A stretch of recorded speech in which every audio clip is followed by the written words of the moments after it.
Good to have you here on Three and Out on this Monday afternoon. Kevin Thomas, BJ Bennett, glad you are with us all across the Southern Pigskin Radio Network. We are streaming live, ESPNCoastal.com as well. You can also catch us on Facebook, Twitter, and YouTube. Love to hear your comments from you there on Twitter, at Pigskin Radio, at Pigskin Radio. The draft is complete.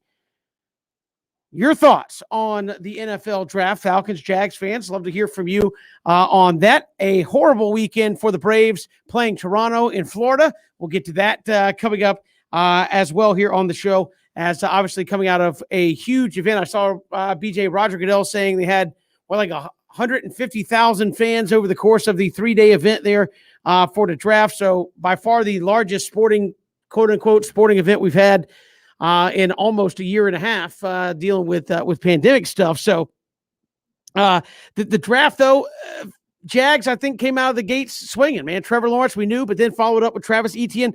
Let's start there.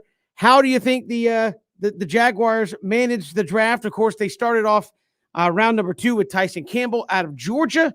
Your thoughts, Jags fan, on the show, how Urban Meyer did in his first go-around at this thing? I thought the Jaguars did a really nice job. When you think about the fact that, yes, there were specific areas you needed to address talent. And, people will debate the ETN pick. I think it's a really good pick for a long time. But you get past the first round, Tyson Campbell, Georgia fans, of course, a big-time athlete, I think, upgrades you in the secondary. I love the Andre Cisco pick. He was one of my favorite players entering the draft, a ball-hawking safety from Syracuse, and you really need a playmaker at that position, and I think that Cisco's the guy that can provide that right away. You look at a couple of Pac-12 stars, J. Tufele out of SC, has had some injuries, but has been really good. Same for Walker Little, the tackle out of Stanford. A couple of years ago, he was regarded as a potential top 10 pick and then had some injury issues. It was cool to see Jalen Camp out of Georgia Tech get picked by Jacksonville. We chatted with him a couple of days ago, big-time athlete there. But I think Jacksonville did a nice job of address Kevin, but also just getting talent, getting value. They had a lot of picks, and I think you have 4 or 5 guys that are either going to start or be, in a starter's rotation, so to speak, obviously led by Lawrence. But I thought Jacksonville did a really good job. And to me, the name to look to maybe after the superstar guys is Andre Cisco out of Syracuse. He's going to be a difference maker at safety for Jacksonville right away. Yeah, he was a guy that, looking at a bunch of mock drafts and things, had a first-round kind of grade on him. The Jags got him at the top of the third round, and that was a pick after BJ, what I thought maybe an interesting maybe gamble's not the right word on it, but in round number 2, getting Walker Little. And you say, oh, well, they need offensive line help. Well, they do. But they got a guy who hadn't played football in 2 years, essentially. He got hurt the first game of the season 2 years ago, opted out last year, so has not played a live snap of football in 2 calendar years, basically. And it's going to come in as a second-round pick to help out the offensive line. Now, if it works, I know you said, look, before he got hurt, people said trajectory, first-round grade as a tackle, could have huge upside. But not playing is always, to me, a concern, no matter what level you are. When you take 2 years away, I know you can say, well, I'm practicing and working out. It's not the same thing as going out there playing. 2 years off, you don't usually just hop right back in and are instantly right back there at that level you need to be. I think you look at the value, and I think that's what Jacksonville was thinking is, yes, there are questions, but I think, in the draft, there are questions with most guys, but you see a player that was regarded as a top 10 type player. I think he's 6'7", but yeah, has missed some time recently. I think potentially the Jaguars look at Little as a replacement to Cam Robinson. If you don't re-sign him, you franchised him, of course, but Little 6'7", a guy that has been talked about even without playing in that first round kind of pick way for a couple of years now. So yeah, that's an interesting pick, but I think it's a good pick, a good risk worth taking for Jacksonville.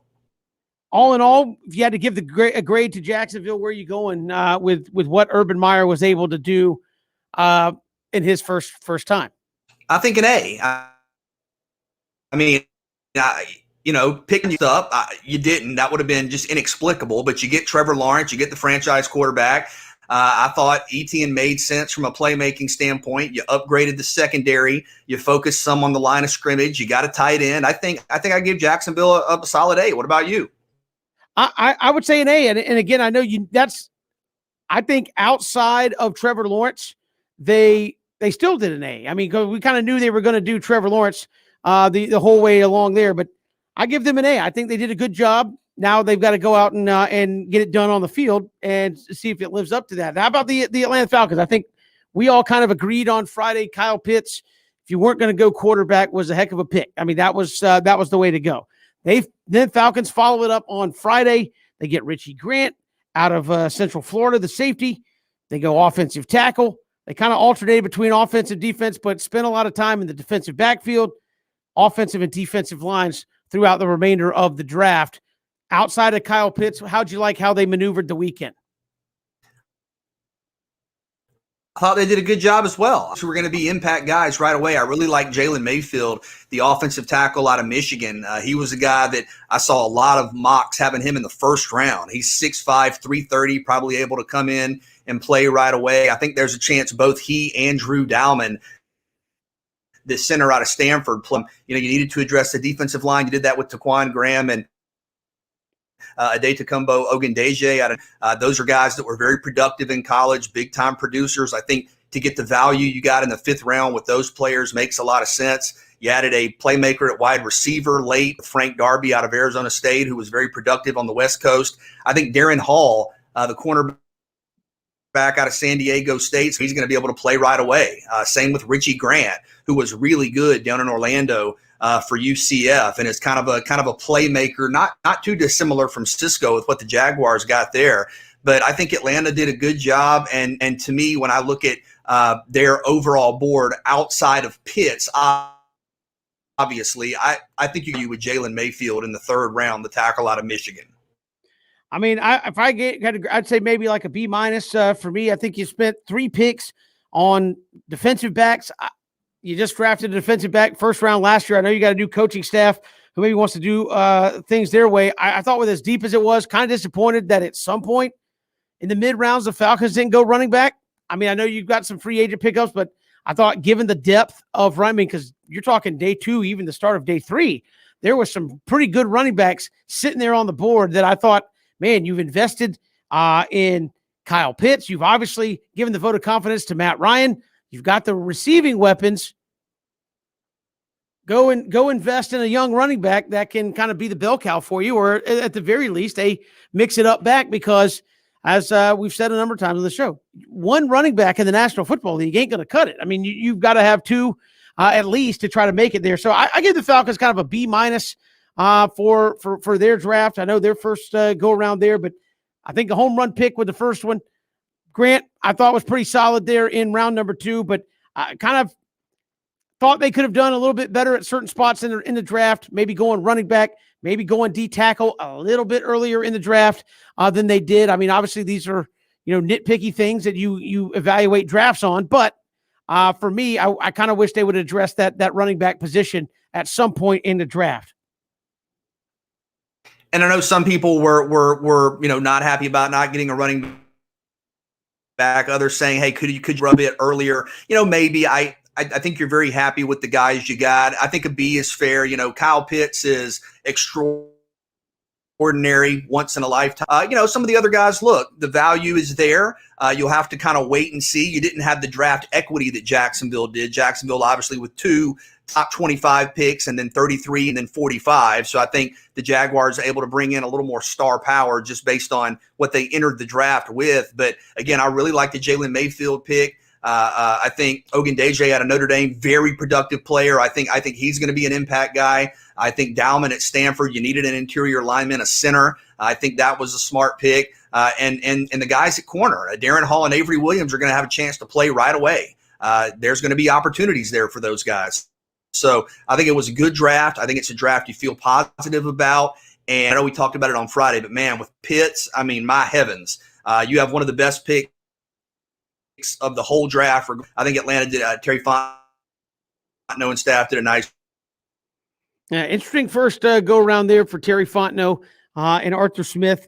I think Defensively, you look at what happened post draft as well. The Falcons signed a boatload of offensive and defensive linemen right after the draft was over. So obviously, you can see where they're trying to find guys along the lines of scrimmage to help them get better. But yeah, again, went kind of heavy on the defensive backs there in the draft. Maybe gives you an insight to their thinking as to where this roster sits. I kind of thought, and we'll get into this later in the show, the Falcons are going to be an interesting case, especially after Kyle Pitts, when you kind of non-verbally made that big commit to Matt Ryan, saying, look, you're going to carry us for at least a couple more years because we didn't take a quarterback.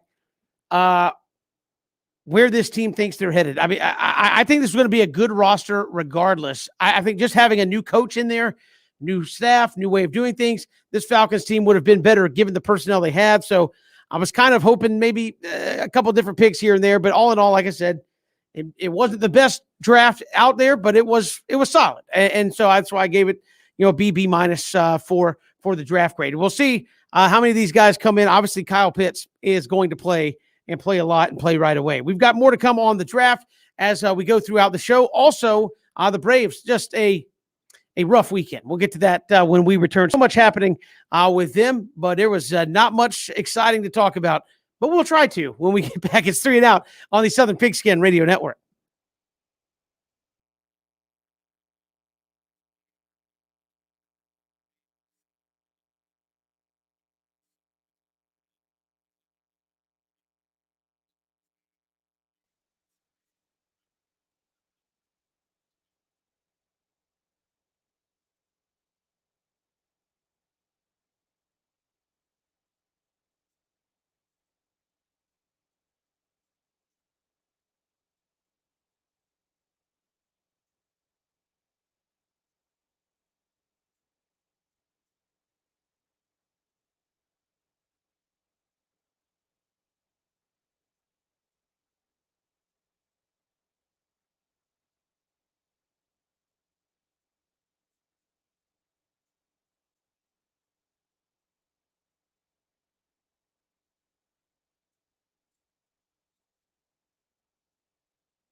Good to have you along here on 3 and Out all across the Southern Pigskin Radio Network. Kevin Thomas, BJ Bennett here with you. And again, Braves have an off day, probably for the better today, because it was truly dreadful down in South Florida against the Toronto Blue Jays over the weekend. They've now lost 4 in a row and lost both Travis d'Arnaud and Alex Jackson, both catchers, basically in the same game this past weekend. So just going from bad to worse. You hope to get Max Fried back on Tuesday.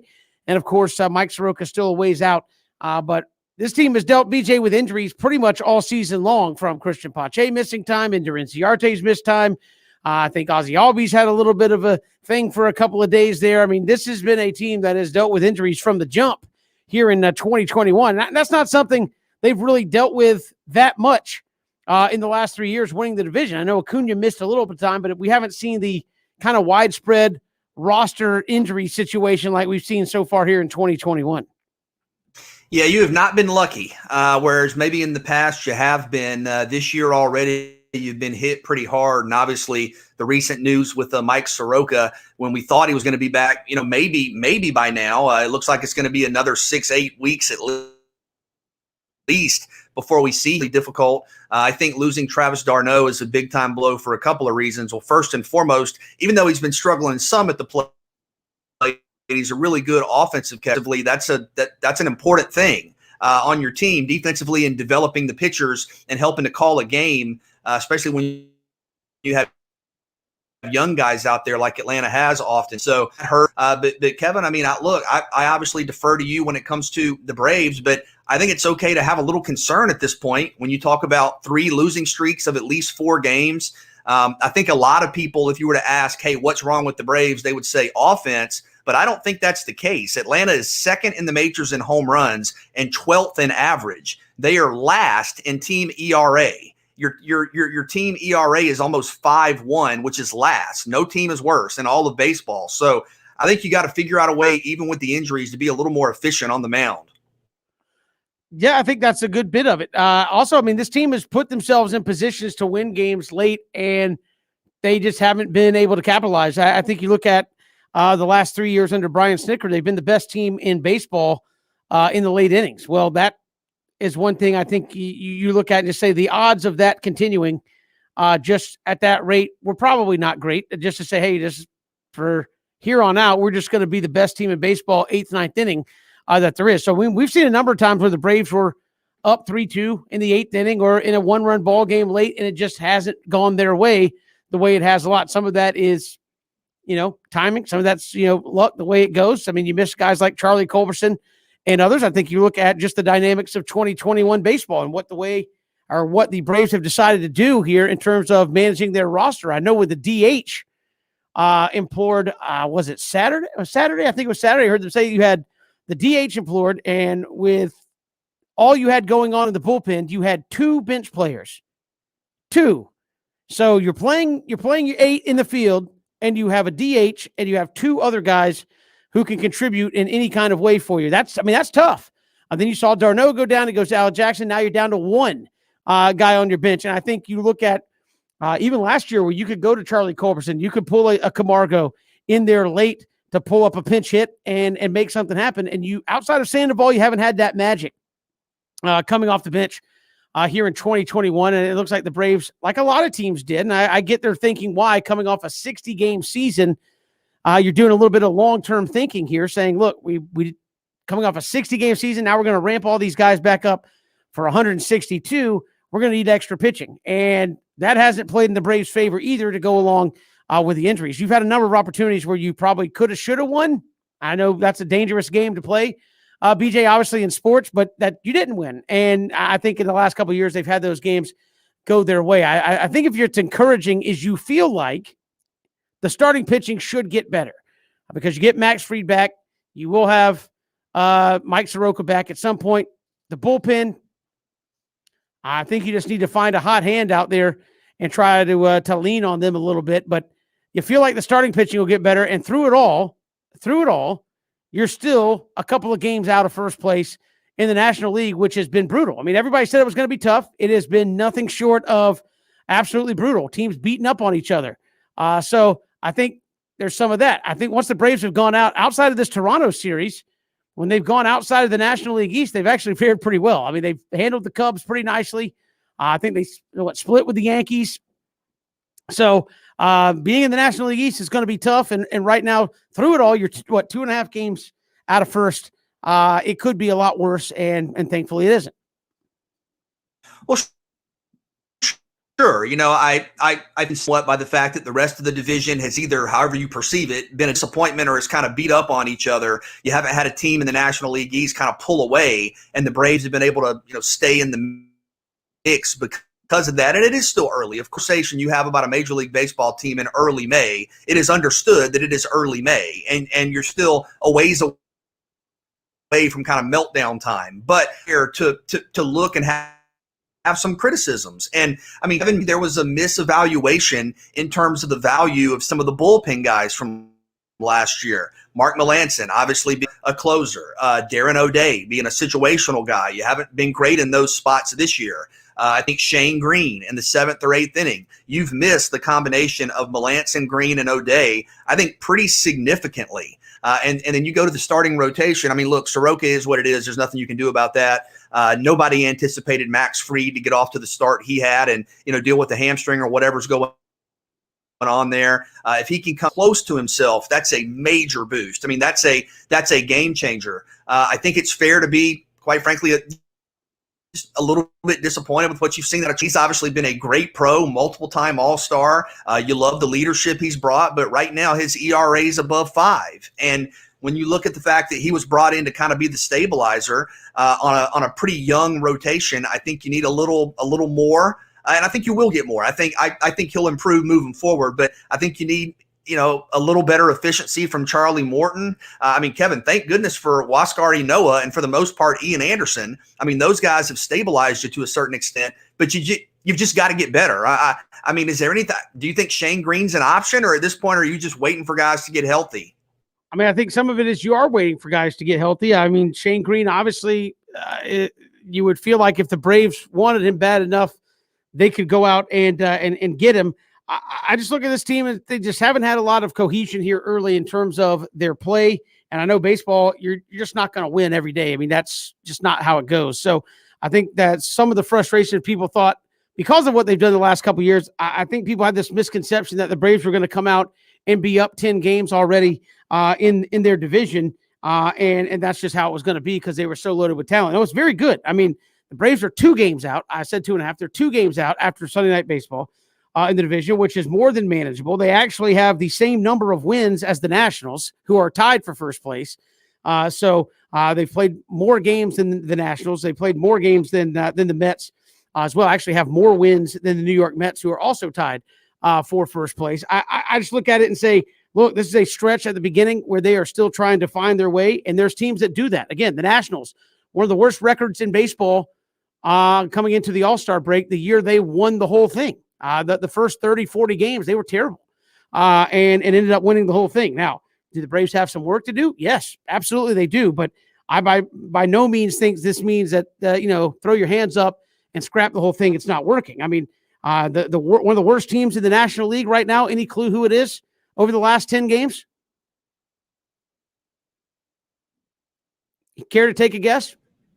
I'm guessing it's somebody good. What, like the Dodgers? Yeah, the Dodgers are 3-7 in their last 10 games. So they have not been good. I think at one point had lost 5 or 6 in a row. So they have been going through a little bit of a struggle. So I think it's just how you handle some of those ebbs and flows. This Braves team, again, I think has just not really had a prolonged stretch of good baseball. I think you think about the Cubs series have helped them twice now. They've played the Cubs to kind of help them get back on track. And then outside of that, they haven't had that prolonged run where they've won 8 of 10 or 7 of 10.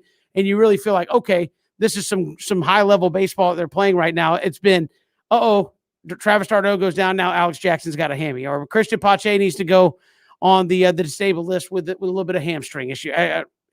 It's just seemingly been one thing after another with this Braves team. And Max Fried, I believe, is supposed to pitch tomorrow night for Atlanta. I think that will be good if he can come back to his former self.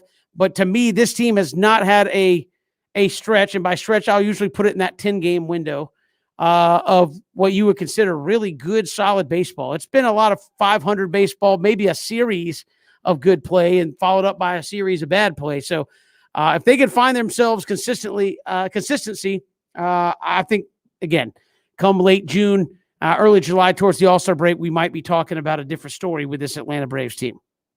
Well, and I have kind of mixed feelings because I definitely think this has been a disappointment where you are right now.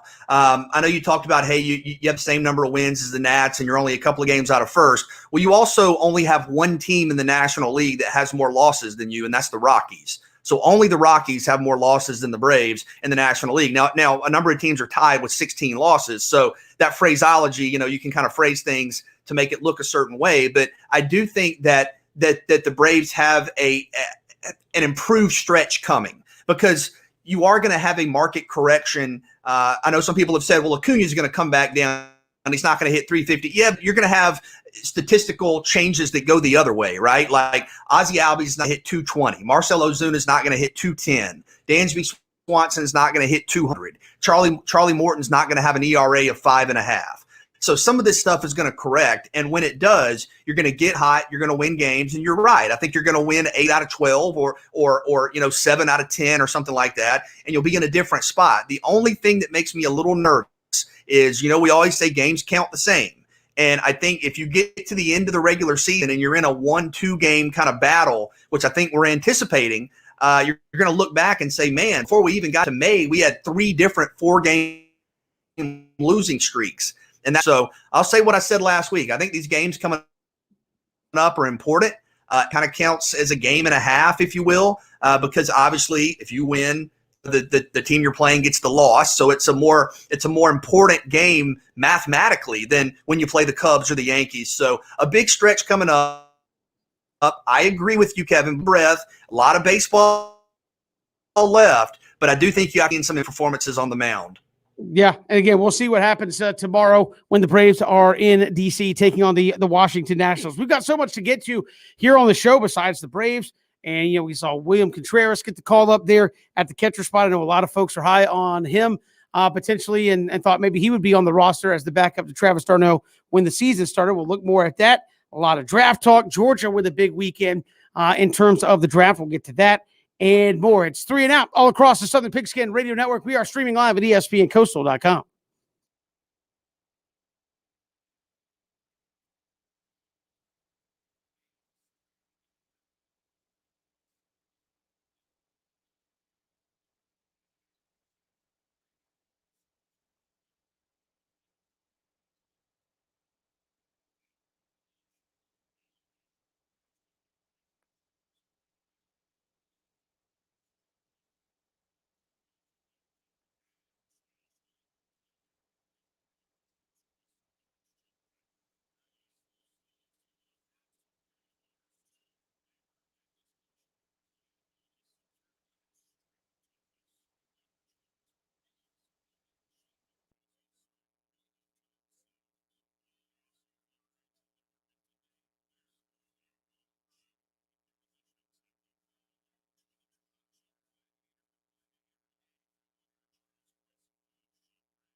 Good to have you here on Three and Out all across the Southern Pigskin Radio Network. Kevin Thomas, BJ Bennett here with you on this Monday. Plenty to get to on the shows. We're coming off of draft weekend, a great weekend for the University of Georgia. I will run down some of the highlights of that draft class. I mean, unbelievable stuff there coming out of Athens. But, of course, you can't have the 2021 draft without looking at the 2022 draft. I mean, that's just what we do. As soon as, Roger Goodell says that's Mr. Irrelevant. Appreciate you coming out here, Cleveland. It was fun. Had a great time. There's like 10,000, free agent signings. And then everybody's like, here's my ridiculously early mock draft for 2022. Now, while I'm not asking us to do that, I mean, that's certainly a little ridiculous. But you do know the hype is going to start for the next round of whoever the top players are. I mean, keep in mind, BJ, we were coming into 2021 when we started the 2020 college football season in August. It was Jamie Newman was the number 2 quarterback on the board. He opts out.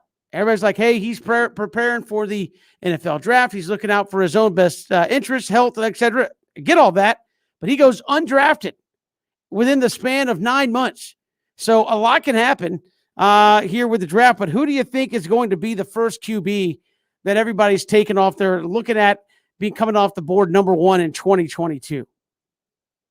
Yeah, a lot can change. You're right about that. And even with the mocks, you still will see an ebb and flow in terms of perception. I will say this, though. You're right. The mock drafts are already out for 2022. And I sent Cody a link, Kevin, because there already is a 2022 mock draft simulator. So if Cody's up there zoning out, it's because he's doing his mock draft for 2022. But I think you look at the quarterbacks, names that immediately come to mind: Sam Howell, Matt Corral, Spencer Rattler, Tyler Show, Malik Willis. I think there are a number of guys that you've seen kind of projected to be first-round picks, and for good reason. I really like all of those guys. Willis at Liberty is a really good player, and I saw one mock that had him, I think, going number 1 overall or in the top 3. I've seen a mock that has Howell going number 1, a mock that has Rattler, or a couple that have Rattler going number 1. So those are the quarterbacks, and those are names that most college football fans know at this point. JT Daniels, I think, is a quarterback to talk about. You'll need to see it for a full season at Georgia, but I think JT Daniels is currently, in that late first round, mid to late first round kind of mock, for whatever that's worth, a year in advance. But I think he's a guy that could certainly be a top 10, top 15 pick. This is going to be a big time draft in 2022. I mean, Kev, the focus was almost solely on the quarterbacks in 2021, right? I think you might have the attention be elsewhere. As good as those guys are, I think you might have some kind of headline stories about some of the other guys. I mean, Derek Stingley at corner, Kayvon defensive end, Drake Jackson at defensive end, Evan Neal at offensive tackle. Yes, you're going to have the star quarterbacks, of course, but I think you're going to have some stars at other positions too. Yeah, I think Sam Howell's a guy who's going to put up some huge numbers at North Carolina. He'll be talked about as potentially the number 1 pick. And I think you'll look at whatever happens at Ole Miss might be how you view that, right? Is it system-based? Is it, kind of like the Mike Leach syndrome, where it's like, yeah, you put up numbers, but like that's what the position does in that offense. So I think that could be interesting to watch how that goes out. But I think Sam Howell might be the one that gets a lot of the kind of early accolades going there. It seems to me, though, we will see a better defensive draft. I mean, this draft, BJ, you go through the first round, it was 8 until J.C. Horn got taken. A couple picks later, I think you were in the mid-teens before a rush in got taken in a draft. That usually is never the case. It was just loaded with offensive players, which, of course, means you need to get some defensive guys next year. And it seems like a much deeper defensive draft in 2022 than what we had this go-around. And I think probably on paper, again, you have to kind of wait and see, and the draft will take on sort of an energy of its own. I think you had some really good defensive prospects in this past draft. It just evolved in a way that some superstar playmakers were available, quarterbacks, and that kind of became the dominant theme of the first round. But yeah, I really like Kayvon Thibodeau, and when Ben comes back, I know Ben chatted with him at the Florida State Virginia Tech game a couple of years ago when he was a high-file recruit. This is a young man that has it all. Could be the number 1 overall pick as a defensive end. I think he is a pure playmaker, really smart football player, really, aggressive football player, kind of that prototypical defensive end you build a franchise around. And then I think Derek Stingley, even if you want to say he had a little bit of a down season a year ago as LSU just struggled and wasn't right, I think Stingley is still the prototypical cornerback one, a guy that has tremendous instincts, is all over the field. He's going to be right there. And then Drake Jackson out of SC, a big-time pass rusher. Guys out of the SEC too. I mean, DeMarvin Leal out of Texas A&M is an interior defensive lineman. These are big-time studs, Kev. Oh, it's amazing. I mean, I think the SEC set another record, breaking the one that they set for most players drafted in the first round again, most players drafted in the draft. And you're like, how do these teams keep replacing all that draft talent? And again, you start talking about the big names that are going to be early on in draft boards, and largely they're coming out of the SEC once again in terms of the top 5-6 players on the board. You've probably got 3 or 4 of them. Yeah, the SEC broke its own record, like you said, 65, I think, total draft picks. You had 10 picks go to the SEC, which obviously means you had as many top 20 picks as all the other conferences combined. So the SEC is absolutely the feeder system, if you want to call it that, for the NFL. And I think next year, again, we talked about the quarterbacks.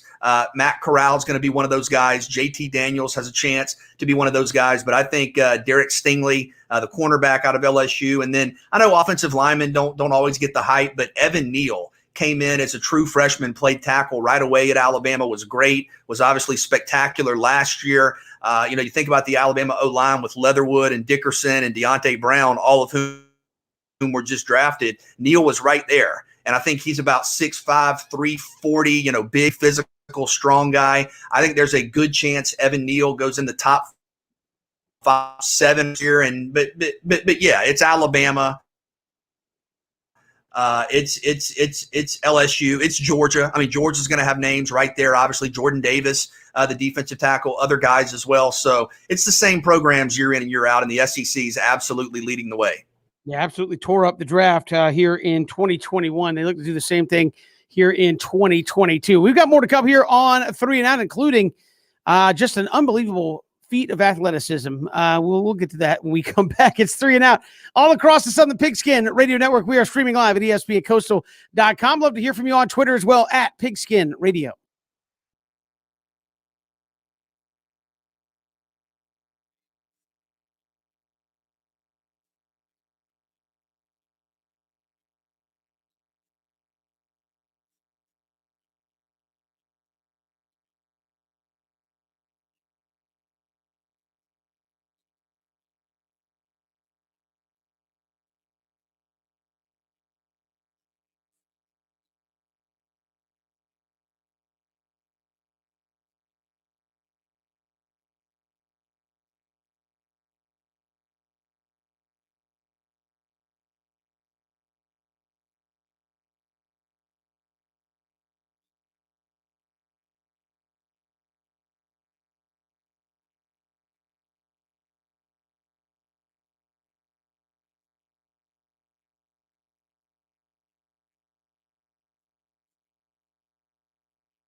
Great to be here with you on this Monday. Kevin Thomas, BJ Bennett, glad you were with us all across the Southern Pigskin Radio Network. We are streaming live, ESPNCoastal.com. You can also see us streaming live on Facebook, Twitter, and YouTube. Get the daily podcasted version there on our YouTube page, Spotify, ESPNCoastal.com, Apple Podcasts. So many places to go and get the show out there as well. And we encourage you to do that if you missed any portion of 3 and Out each and every day. There's no reason you should be missing it. Just put it that simple. Just something happened for all of us old guys out there over the weekend. I think the NFL Network kind of did the run, Rich, run thing. They used to do it at the Combine, which they didn't have this year. We know Rich Eisen gets out there in his suit and suit pants and his penny loafers. I don't know, does he put cleats on or shoes on? I think he puts tennis shoes on. He runs his 40. One for all the old guys. Of course, I have my moment of infamy with my horrendous 40, 35 and a half, whatever you want to call it. But Mike Vick participated in it, and at 40 years old, Mike Vick threw down a 4.72, actually able to lay claim to one of those guys who's like, yeah, I ran a 4.7 back in the day. I know we used to joke, BJ, we had the fastest staff in America because everybody in this place ran a 4.6. That's just what everybody told you. But no, 40 years old, dropping a 4.72, man, that's impressive. Yeah, very impressive. And I believe it, very impressive. But you're right, man. The 40-yard dash time, and, that is amazing that Vic at 40, because, Kevin, your 40-yard dash at 40 wasn't a 40-yard dash. Like you said, it was a 35-yard dash, is still able to have that speed. But so many people, when they talk, assume, oh, yeah, I'd run like a 4.5, 4.6, when in reality – not only do you not run that, almost nobody runs that. And I'm speaking to everyone. And you're right. Like between just conversations around the office, everybody either currently runs a 4.7 or did run a 4.6, 5.1. Okay, Ben, yeah. And Christian, Cody, okay, maybe, but Mark will yell out from the back, I ran a 4.6. You're going, Mark, come on, man, like calm down. PJ was fast, is still fast, but yeah, look, these times are really, really, really difficult to obtain, and that just goes to show, man, that you talk about Vic being one of the great players, fastest players, most electrifying players we've seen. He's still got it there at 40 years old. Yeah, 4.72 is people don't appreciate just how good that is. Like, oh, he slowed down a bit. Yeah, from 4.3. That's age gets us, time gets us all, man. It's like 4.72 at 40 years old. That's picking him up and putting him down. Like, you want to put that in perspective. I mean, this is God's honest truth, BJ. 4.72. He's 40 years old. I dare say, less than 10% of kids playing high school football right now can run a 4.72. Right? I mean, I'd say that's fair. Somebody's like, a dude at 40 is still outrunning most of the kids playing high school football right now. I mean, it's crazy. Yeah, if you have a real 4.5, like an electronic 4.5, or just that is super fast. Even for big time prospects or guys who play college. You see it at the Combine even, and the NFL Combine. You're talking about some of the best athletes in the world, and at the Combine you'll have occasionally lead positions, running the high 4s, and just goes to show how absolutely fast that is. And when somebody like Eric Stokes does run in the 4.3 range or the 4.2, it's just absolutely amazing. Again, Michael Vick, all the other stuff aside that he has dealt with, I mean, always was an electrifying athlete, and apparently did it, walked off the set, put toe on line, and just did it. And that's what I told everybody about my 40 time. That was awful. It's like, I didn't stretch or anything, right? I just said, somebody said, hey, you want to run a 40? And then they put the following sentence, like, and do you want to let us tape it? I was like, I should have said no right then, but I was like, I mean, I guess. So I just walked over there and just did it. And it was bad. And I've always said, look, halfway through my run, I was like, oh my gosh, this is just incredibly slow. And then that's when disaster happened. But to show up, just walk out. But what was your time? But what was your time in the run for redemption though? Because everybody focuses on the 40 you ran. And look, I'll give you credit, because I'm not running a 40 in front of people, because it's going to go bad. I'm probably going to fall, and it's going to be terribly slow. You did it. You owned it. But then you came back and had a run for redemption. What was the time there?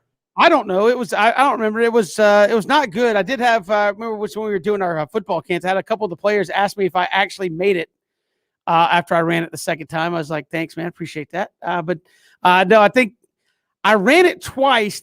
I say the second time. Like the next week we came back and did it. I ran it once and then I ran it like almost back to back, like they do at the combine, and I did better the second time. So I don't know. It wasn't great. It's not like anything I would be like, yeah, I'm a Blazer. It's like, no, I want to say it was like 6 something. I don't know. It was slow. I mean, but I was slow. I've never been able to run fast. But I do know the second go, I was faster than the first go.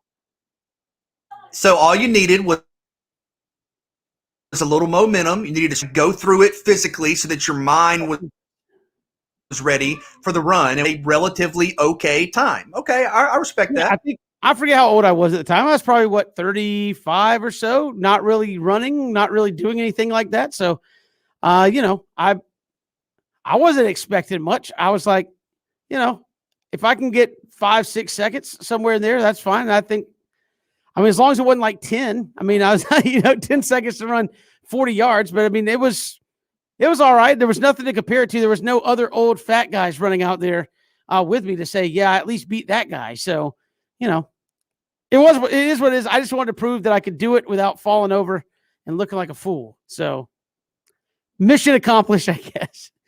But the other If Cody's in there, what was Cody's best time? He was a big time high school football player. What was Cody's best time? Actually, I did the combine thing the first year I was with you guys, and I ran a 5 flat. 5 even. You ran it cold too, right? You just walked down there and did it. So I ran it cold. I used to be much faster, but dude, I'm probably like a 6'2" now. I'm not very good now. It's not about how fast you get there; it's that you get there. That's what it was all about when I did the Run for Redemption. We've got more to come here on 3 and Out. We'll take 3 when we return. Also, take a look at a big weekend for the University of Georgia in the draft. They set a record for Bulldogs taken in the draft. Also, speaking of other absurdities, Alabama continues to be absurd. We'll look at that and more. It is 3 and Out all across the Southern Pigskin Radio Network. We're streaming live, ESPNCoastal.com. You can also catch us on Facebook, Twitter, and YouTube. Hit us up on Twitter as well at Pigskin Radio.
Good to have you back. Hour 2, 3 and out on this Monday all across the Southern Pigskin Radio Network. We'll take a look at the Georgia Bulldogs in this year's draft. They were all over the place. And again, a banner year for Kirby Smart's Bulldogs in the draft. Also, Alabama continues to be just absurd in everything they do. So we'll get to that coming out of the draft as well. But it is 4 o'clock. Let's take 3 here on 3 and Out.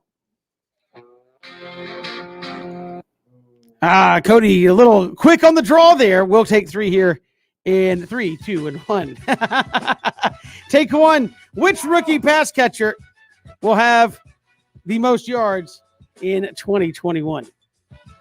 A lot of good ones. And you didn't say receivers, so that includes tight ends. I think Kyle Pitts is going to be really productive, but he's on an offense, especially if Julio's still there, where maybe that production is spread out. Maybe Jamar Chase going back with Joe Burrow. Cincinnati obviously going to want to throw the football around, and those guys were historically productive.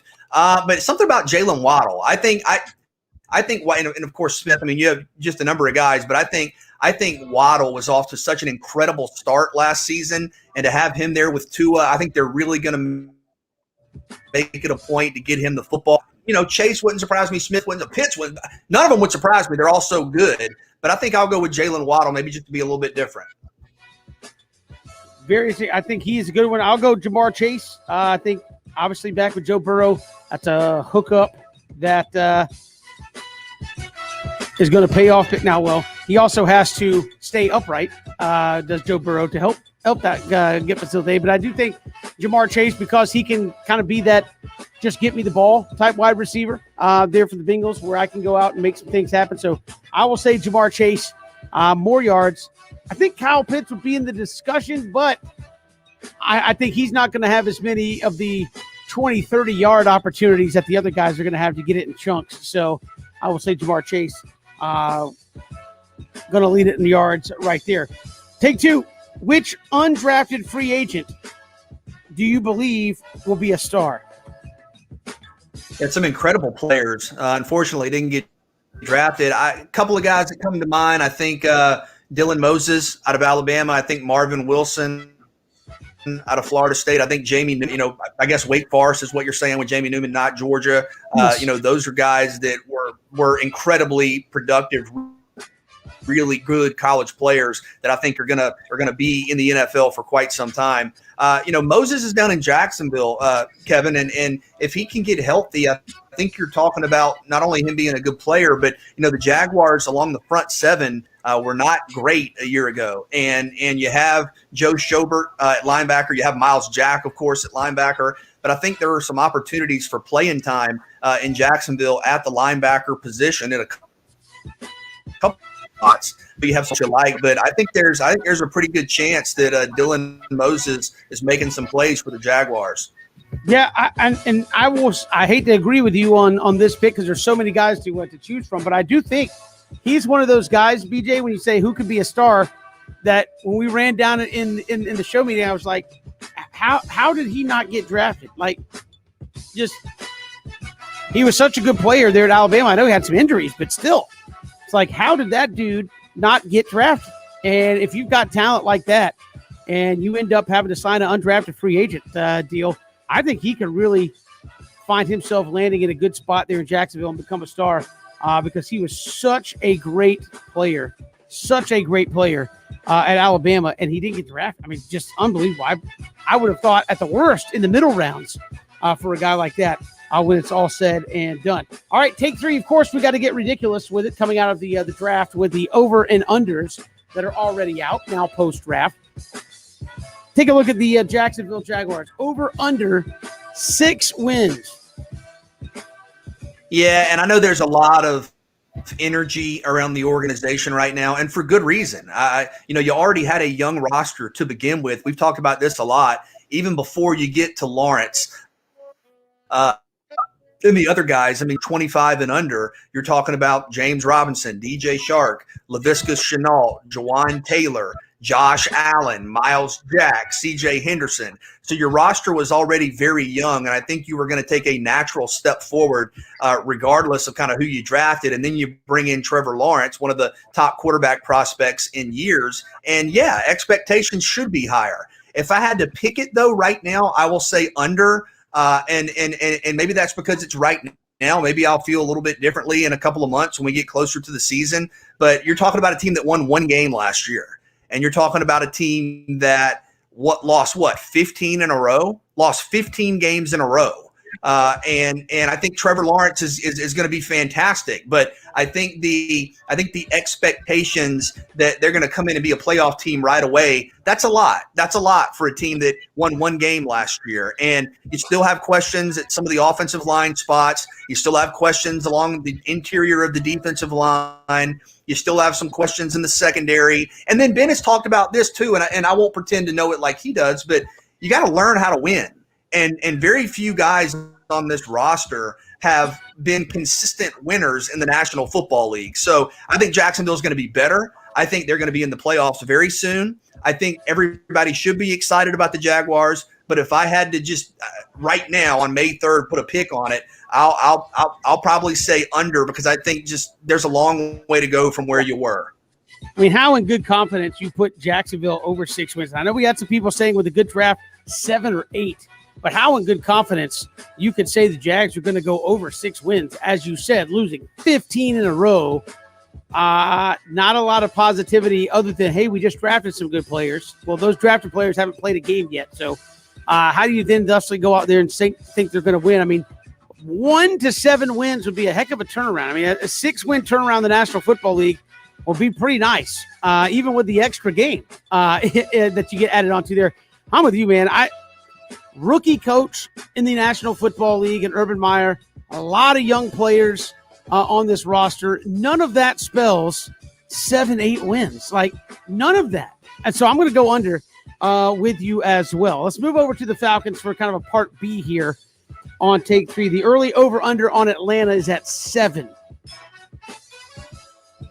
I still have questions about the defense. I still think it's a unit that needs to improve, not overwhelmingly, but needs to improve Atlanta to be a consistent team. And that's been the thing that's been crazy about the Falcons the last couple of years, right, is the inconsistency. It's like you get blown out some weeks. You look, because your defense, your play on that side of the ball has been very volatile. And I don't know that that's changing right away, but I lean over for a simple reason. You have one of the best offenses in the league.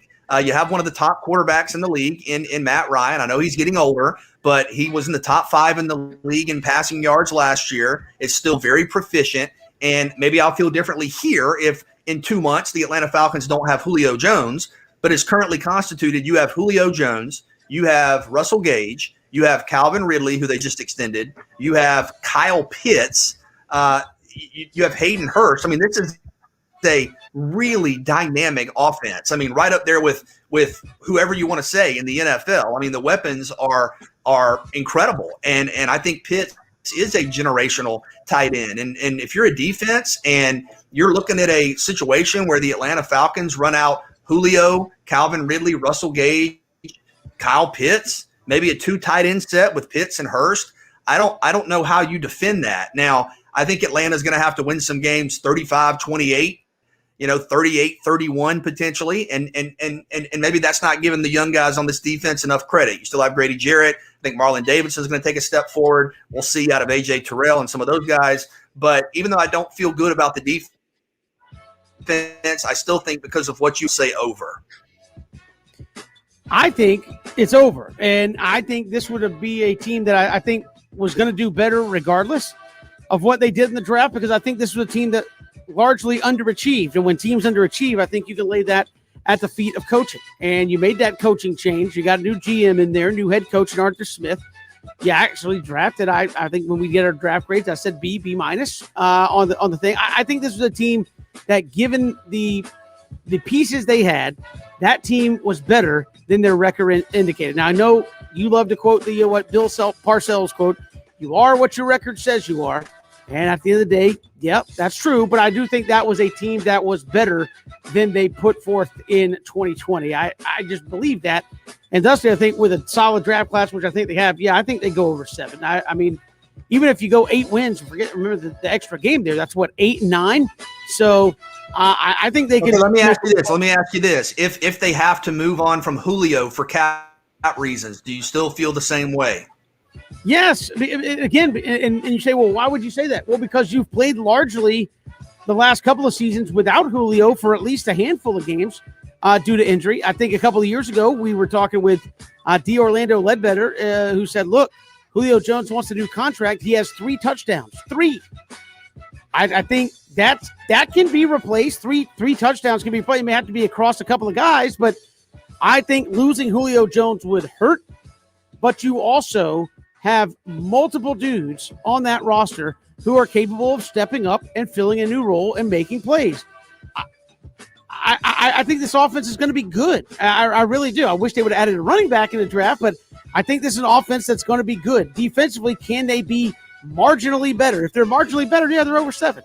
Now, don't take that to mean they're winning the Super Bowl or the NFC Championship game or something like that, but with marginally better defensive play, which I think Arthur Smith will help bring in, and an offense that has weapons even without Julio Jones, over 7 wins to me seems more than plausible to happen in Atlanta. Yeah, to me, it's like not even a question. Yeah, they'll get 7 wins and over in 2020. 9 and okay, 9. Yeah, and I think I agree with you. Even without Julio, and I say that, not having to deal with the reality of that. Maybe if Julio's not with Atlanta, it hits me differently. But I feel like I agree with you for now that even if they have to move on from Julio, I would still go over. Yeah, they have, again, a couple of years ago when they went to the Super Bowl, they had Julio. Julio was great.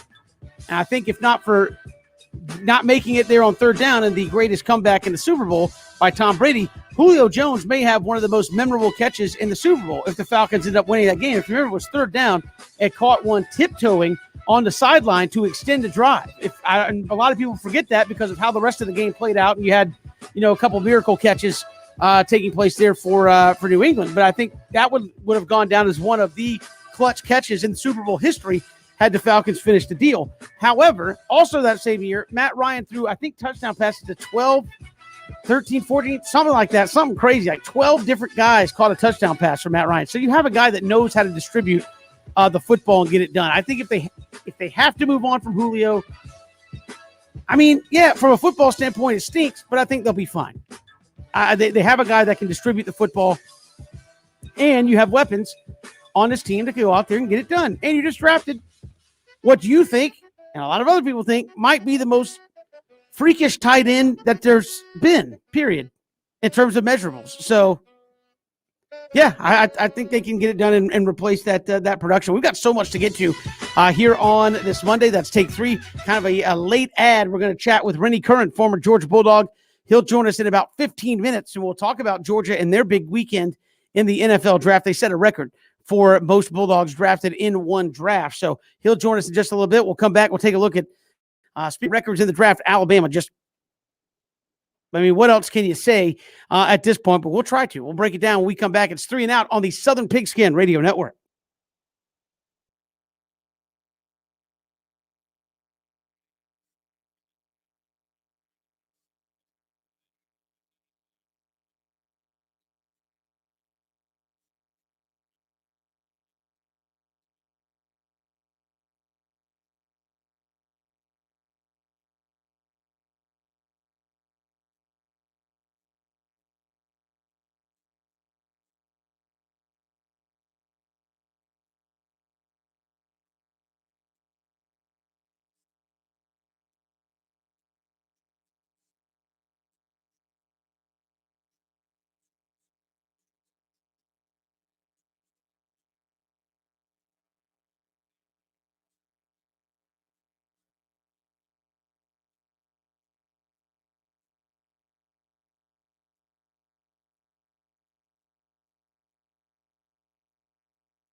Draft weekend is done. A lot of records. Again, the SEC breaking their own record for most players drafted from a conference. Georgia setting a school record for most Bulldogs drafted in a single draft. And Alabama just doing what Alabama does, BJ. Again, you talk about some of the things that teams are hanging their hat on. The SEC, I think, more first-round draft picks this year than any other conference before. 6 of them came from Alabama. 6 of them from Alabama. 10 total draft picks, and they had a couple more that probably could have been.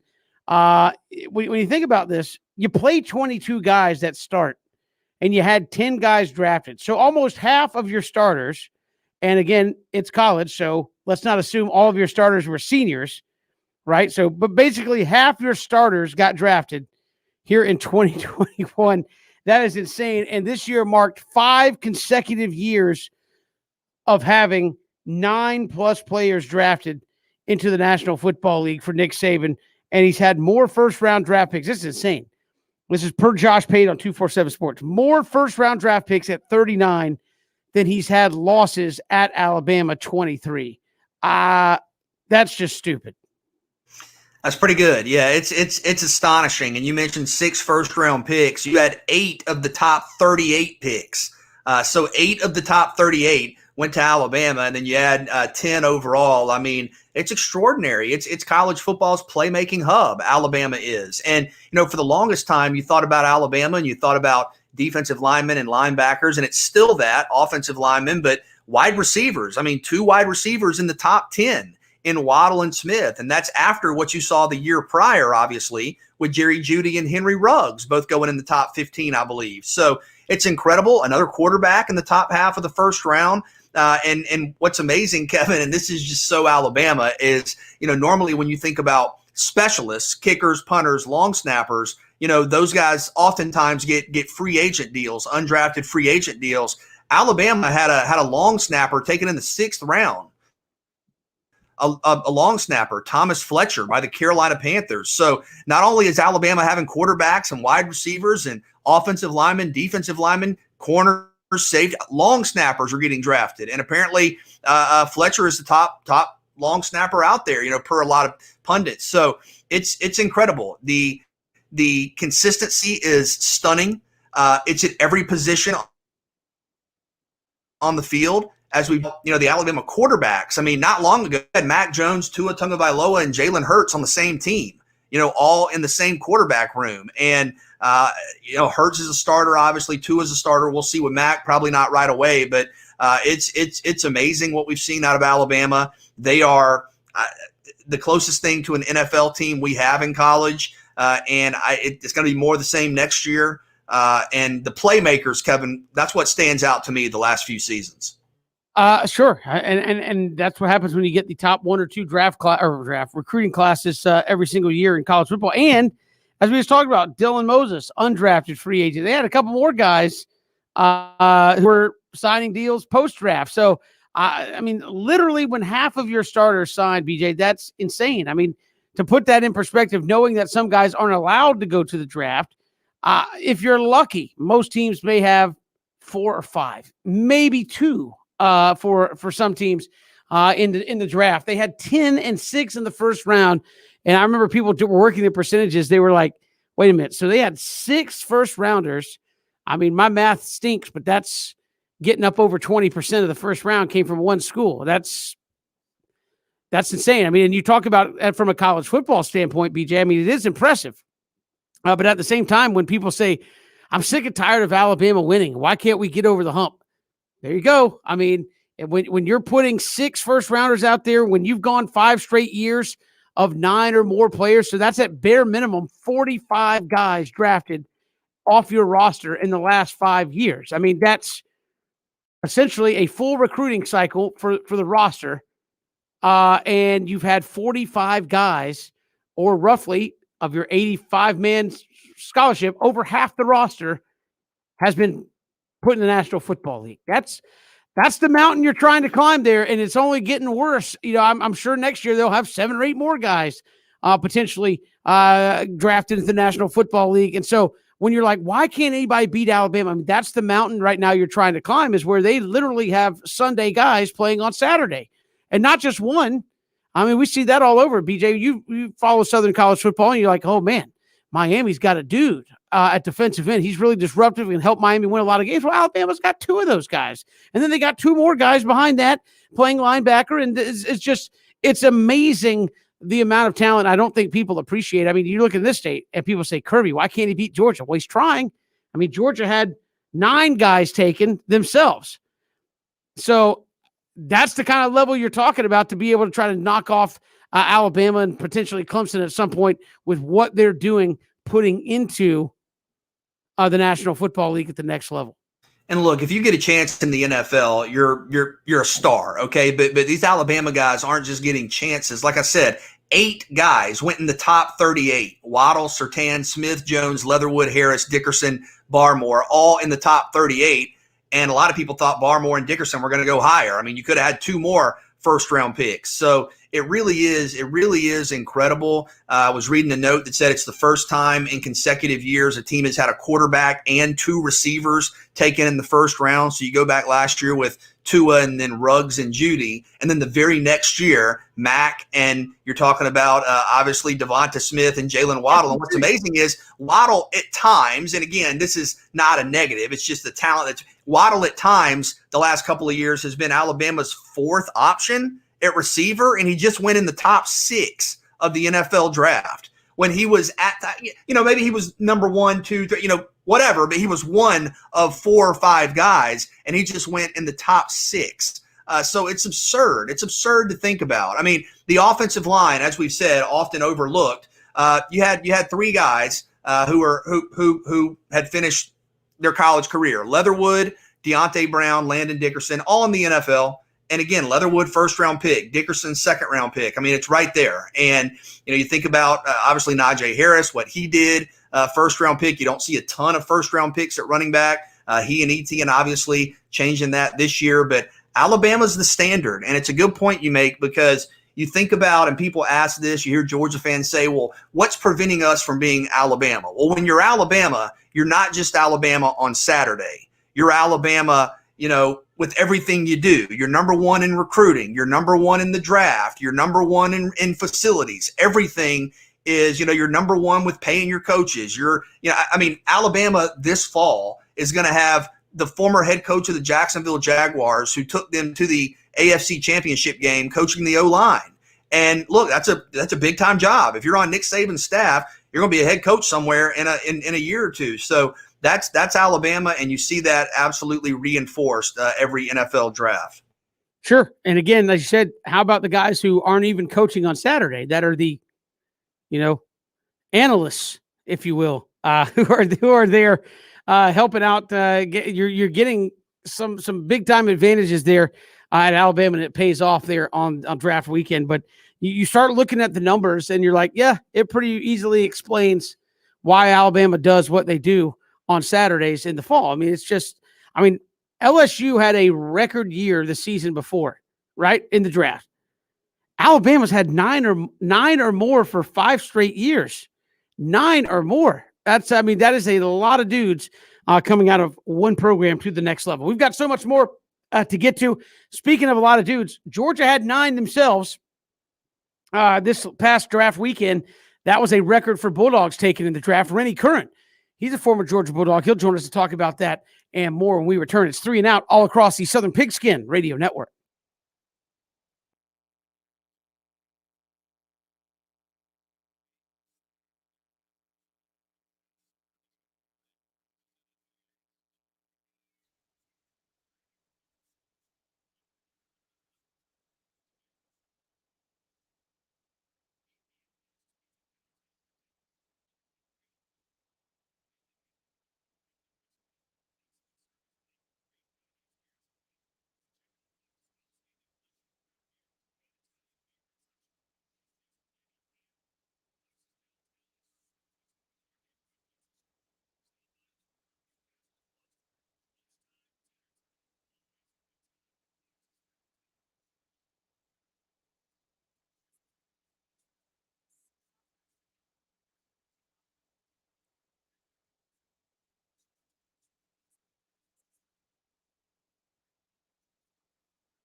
Good to have you along here on 3 and Out all across the Southern Pigskin Radio Network. Kevin Thomas and BJ Bennett. Glad you're with us on this Monday coming out of the draft weekend. Georgia, a big weekend in the National Football League with that draft. A record 9 players taken out of Georgia to go to the National Football League. And joining us here to talk about that, a first-team All-American in 2009, third-round draft pick by the Tennessee Titans in the 2010 NFL Draft. Rennie Curran joins us here on 3 and Out. Rennie, welcome to the show. How are you? Hey, we appreciate you coming on. You look at the weekend that Georgia had. They had a first-rounder in Eric Stokes, 2 second-round guys, 9 players overall. Quite the haul for Georgia. A record, in fact, coming from Georgia in one draft. Speak to that coming out of a school where I know the thought process is, hey, I'm here. I've got a great shot to go do just that, get drafted and play at the next level.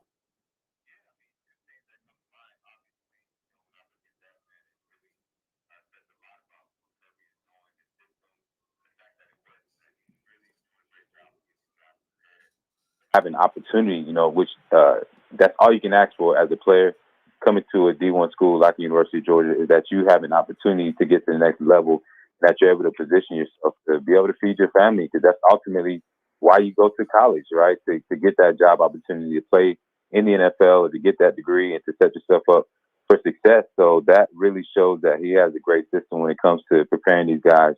And then the second thing, man, is, you got to think about what that does for recruiting. Every time there's a kid that's, watching the NFL draft, just like I did in high school, and that's your ultimate dream, and you see a guy that's in your position that gets to go to that next level, and he's celebrating with his family. I watched Azeez Ojulari and some of the other guys, the celebration and all that. It really just makes you think, man, hey, maybe that can be me, and maybe my chance will be that much better if I go to the University of Georgia. So that does great things in terms of recruiting, obviously, man. So it's just all around great for the University of Georgia. You mentioned Azeez. He goes to the New York Giants. He's obviously a very versatile linebacker. How is he going to fit in at the next level? Oh, man, he's a guy that, like you just said, versatility is going to be key. He's a guy that they're going to be able to put his hands on the ground, but also being able to drop him into coverage, blitz him. I'm sure they're going to come up with some different packages and some ways to get him involved. He's a very, very smart and instinctive player. So I'm excited to see the different things that they're going to do with him. And it's really up to that defense coordinator, and then also his development mentally, because that's such a big jump, man, when you look at going from, being at even the SEC, man, when you talk about going to the NFL and getting on that field in your rookie season, a lot of it is about how you develop mentally and how much those coaches trust you. So that's going to be a big part to play as well. And then obviously who else they have already within that defensive scheme, how they're going to mix them up and whatnot. But I'm excited either way for his future. I mean, that guy, from the first time I saw his first get off, I knew he was different. And so it's really cool to see him get the opportunity at the next level. And again, you talked about preparing for the National Football League. What was that transition like for you when you see a guy like Azeez jump into the National Football League? How easy, difficult, what have you, is it to just walk in there and be ready to play from the jump? Man, it's extremely difficult. People don't realize the different dynamics that go into not just playing football, but just being at that level, being a professional, and going from being a kid with a dream to basically being a CEO of your own company. So, you know about the agent and whatnot. Most people know about that, but you also have to hire a financial advisor. You have to hire, the right chiropractors, the right people to help maintain your body off the field, during the off season. Then you're dealing with family dynamics, because in a lot of cases, you're the first person to, really make this kind of money in your family. So there's all kinds of social dynamics that change in terms of how you're viewed, even amongst your own family members, right? And then for me, I was a guy who was always in the South. I was born and raised in Atlanta, never really left the South. And then all of a sudden, I'm in a whole new city, first time by myself, and even just being away from family and friends and those who are familiar to me, that can take its toll as well, too, as you're trying to adjust to the NFL life. And then on top of that, you get on a team, and it's not just like you can go and hang out with your boys after practice type of thing. Like, these are grown men. When I got into the league, the next guy ahead of me was who I was competing with was 33 years old. I'm 32 now, so I can't imagine competing against a guy that I'm 10 years older than, and just knowledge gap, right? So those are so many different things that you have to consider when it comes to that transition. Just the mindset, the lifestyle, all those things change overnight, and it is tough, but it can be accomplished. You went 97th overall to the Tennessee Titans. Another Georgia linebacker goes 92nd to Tennessee, and Monty Rice. Did that kind of bring back some memories? Oh yeah, man. I mean, it's crazy. And what do you expect? What do you expect out of Monty? Yeah, I mean, just seeing him go to the same exact team, almost the same pick as me, is really, really unreal. And we were texting even before the draft, and was just encouraging him to keep his head up and try to keep him from being too nervous and whatnot. Just giving him some of my advice, but I'm super excited for him. The Tennessee Titans organization is completely different from when I was there. They got new ownership, and they really, really do a good job of investing in their players and have revamped that whole entire organization. So he's going to be in such a great position just to do some great things on and off the field. A lot of defensive guys taken from Kirby Smart. What is it that you've seen about his system that's got these guys obviously ready to jump from college and go to the National Football League? Yeah, I mean, it's definitely his system. The fact that he gives you the best opportunity to showcase your abilities.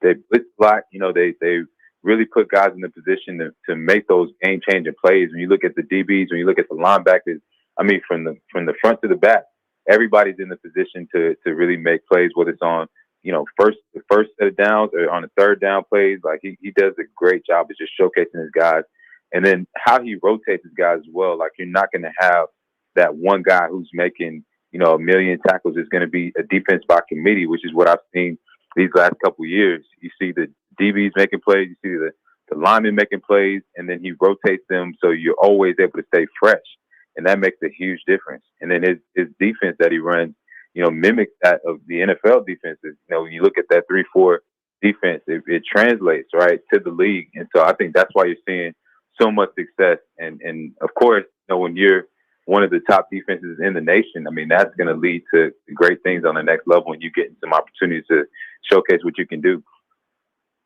How does playing in the SEC prepare you for the NFL? Man, I mean, week to week, you're playing against the top talent. You get no weeks off, and the guys that you're playing against, that they're being recruited as well, or they're being looked at to go to that next level. So if you can show out against the Florida or against the Auburn or against the South Carolina, like these are the same guys that you're going to be at the combine with, that you're going to be at senior day with, and so you're going to get seen, and you realize that, especially when you're on that big stage, all the cameras are on, that every team is watching you. There's no question about it. There's no doubt about it. And if you can lead the SEC in any stats, if you can be all SEC, if you can be, that person who's a leader in your position, you're automatically going to be considered for the buckets, for all those different awards and accolades that bring even more attention. So that's why I believe it's so important playing in the SEC, and not just playing in there, but being one of those dominant figures in the SEC. Rennie Curran joining us here on 3 and Out. Georgia, great joining us here on 3 and Out. Rennie, really appreciate the time. Thanks so much. Yes, sir. Thanks, guys. Go Dogs. Appreciate it. Rennie, of course, a great player there in Athens, BJ, and 9 players. And he talked about Kirby Smart's kind of scheme there. Stokes, Ojulari, Monty Rice, Richard LeCounte. You just go right down the list, and a lot of defensive guys getting taken in this year's draft from the University of Georgia. Again, a record 9 total players in the draft. Most Georgia's ever had taken in one draft. And guys who are proven playmakers, right? I mean, from Stokes and Campbell, and I think Campbell's in a really good spot with the Jaguars. You think about Richard LeCounte and his multiple years of all SEC type play. You think about Monty Rice and the production. You think about Ojulari, some of the huge games like in the Peach Bowl. These are guys that are going to be playmakers at the next level. These are guys that have earned it, that have proved it. And look, I think Rennie made some good points, not only about Kirby Smart's scheme, but the SEC about guys in. I mean, any player, but if you're a defensive prospect, especially, Kirby Smart is one of the top defensive minds in college football. His program, Georgia, right? Top 10, top 5 in total defense, leading the nation in rushing defense. You have a chance to go. You're going to have to compete. You're going to have to earn it, but you have a chance to Georgia, get in that rotation. And if you're a defensive player for Georgia, you're probably going to get drafted. That's just, much like with Alabama. And I think to the schemes you defensively see in the NFL, when you're in the SEC, regardless of where you are, you're going up. I mean, the SEC had a player drafted from every school. You're going up against NFL competition every single Saturday. So great perspective from Rennie to hear him talk about, the transition and on the field, off the field. That was really cool symmetry, the Monty Rice stuff, almost the exact same spot. Going to Tennessee from where Rennie was picked a couple of years ago. So really happy for all the guys at UGA. And yeah, they're going to be some next level. Hey, if you find something you like, just stick with it, right? Keep getting Georgia guys there at that same spot to the Tennessee Titans. But I appreciate Randy Curran joining us here on 3 and Out after, again, just a world record-breaking weekend for the SEC. And that was the other thing. Until you just said that, BJ, I had forgotten. All 14 teams had a player drafted. That doesn't happen either, because think about this. And I'm not meaning this to disparage them, but Vanderbilt had a player drafted and they didn't win a game. They did not win a game in 2020, had somebody drafted. So every single school having somebody drafted, also a big testament to what's going on there in the SEC. Yeah, and not only did you have every school, even the schools that struggled, have players get drafted. You had not only Alabama and Georgia, but Florida. What? 7 guys drafted from Florida. 7. I think Kentucky had 6 or 7, a non-traditional, power there. And then you think about, 3-4 at Auburn, at Tennessee, at Texas A&M. It's just it's the SEC, and as Rennie said, that prepares you for the next level. Certainly. Speaking of Kentucky, interesting note on the Wildcats. We'll break that down next. It's 3 and Out all across the Southern Pigskin Radio Network.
Good to have you along here on the 3 and Out all across the Southern Pigskin Radio Network. Kevin Thomas, BJ Bennett here with you on this Monday. We mentioned Kentucky, and BJ talked about them having guys drafted. Well, Kentucky in the news as it pertains to this state. You're going, well, how can that possibly be? Well, earlier today, I will say they did it rather than the other way around. Kentucky signed a one-year deal to play Georgia Southern in 2029 up in Lexington. So good for Georgia Southern, the Eagles. I would say the Wildcats get to play Georgia Southern, but no, a big deal there by Jared Binko in 2029.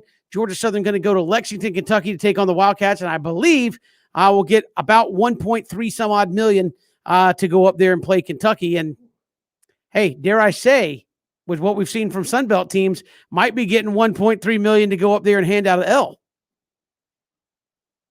Yeah, look, Georgia Southern, a program that can play with anybody in the country, proven that and has shown that. But yeah, awesome. You love to see these games. I know for Georgia Southern, it's an opportunity to continue to try to prove yourself against a team from the SEC, and you've had those opportunities. You have more coming up. But yeah, the Sun Belt, whether it's been Georgia Southern, whether it's been Georgia State, whether it's been Appalachian State, whether it's been Louisiana, Arkansas State, the Sun Belt has obviously held its own around college football the last couple of years, no doubt about it. Yeah, and I think another news coming out of Statesboro, they also inked a home and home. Now, they don't get the return trip from Kentucky, obviously, to come to Paulson Stadium, but they do announce a home and home with Eastern Michigan in 2027 and 2029. So Georgia Southern out there making some moves as far as the future football scheduling is concerned. And I wonder, BJ, I thought we saw some movement in this direction in the past.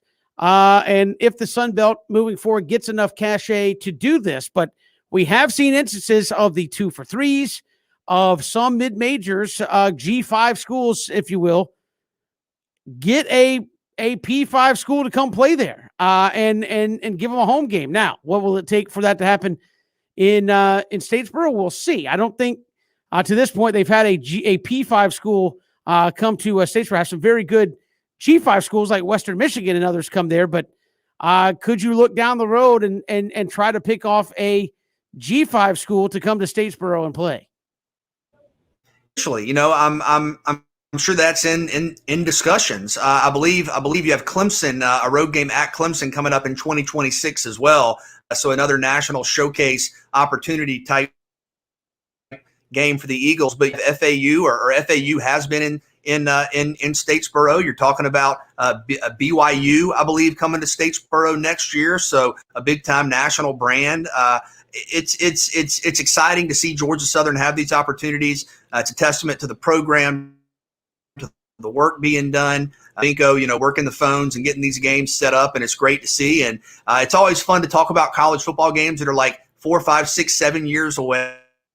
And you think that's forever, but it. And look, Georgia Southern will be ready to go. They'll be ready to play. You never know what any team's going to look like in 5, 6 years. But if I see Georgia Southern on my schedule, I know that I'm going to have a heck of a game, and I better bring it that afternoon. Well, I mean, this is the interesting part that you can't know here today in 2021 is, what does the profile of college football look like? And certainly we've seen the Sun Belt try to raise its cachet, if you will, and it's had some big out-of-conference wins over the last couple of years in league. Could they be kind of like the 2028, 29 version, a long way to go, of kind of like the MAC, where it's like, look, they are legitimate, G5 conference trying to break in. And we saw Coastal Carolina a little bit sneak in there, BJ, but it seems like pretty regular now. App State's been in the top 25. We've seen Georgia Southern kind of peak in there a little bit. You've seen Louisiana, Lafayette, or just Louisiana kind of poke in the top 25 a few times. You've seen it the last 2 or 3 years, a pretty regular stay of a couple of Sun Belt teams in that top 25 ranking. Yeah, and you wonder, could we get to a situation, obviously it's not going to be next year, but in 5, 6, 7, 8 years where there's more of a pathway, either via expansion or expansion with some sort of a mandate, where there's more of a pathway for a G5 school to get into the playoffs. And could these non-conference games potentially play into that in some regards? Who knows, but it's exciting to think about. Yeah, and Georgia Southern again announcing that deal with Kentucky, just a 1-year deal going to Lexington in 2029, Eastern Michigan, a home and home in 27 and 29 moving forward. So those are some of the out years there for Georgia Southern and their football program for you to look forward to. We've still got another hour to look forward to here on 3 and Out. We'll look at the Atlanta Falcons. How much did they improve themselves in the draft? The Braves certainly struggling. And Randy McMichael, host of the midday show 92.9 The Game in Atlanta, will join us. We'll talk Falcons draft with him. It's 3 and Out all across the Southern Pigskin Radio Network.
Good to have you back. Final hour of 3 and Out on this Monday. Plenty to get to. We will chat with Randy McMichael, host of the Midday Show 92.9, the game in Atlanta, about the Falcons draft and what they accomplished over the 3 days there in Cleveland. We'll look at the Braves' struggles, who are coming off a 4-game losing streak here. Got swept by the Toronto Blue Jays over the weekend, lost both catchers over the weekend.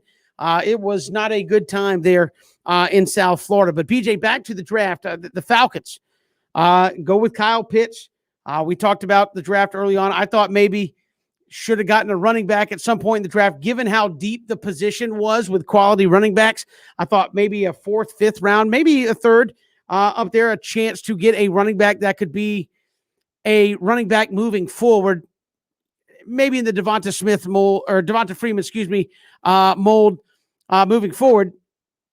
And they didn't do it, so I kind of gave him a little bit of a downgrade. But Shell Capati of The Athletic said, quote, the Falcons had 9 overall picks and wisely spent 4 on the lines of scrimmage. They got defensive tackle, defensive end, a center, and an offensive tackle. Back to the quote, their draft made sense, and they could be one of the NFL's most improved teams in 2021, end quote. You buying that, or are the Falcons going to be one of the most improved teams due to their draft here?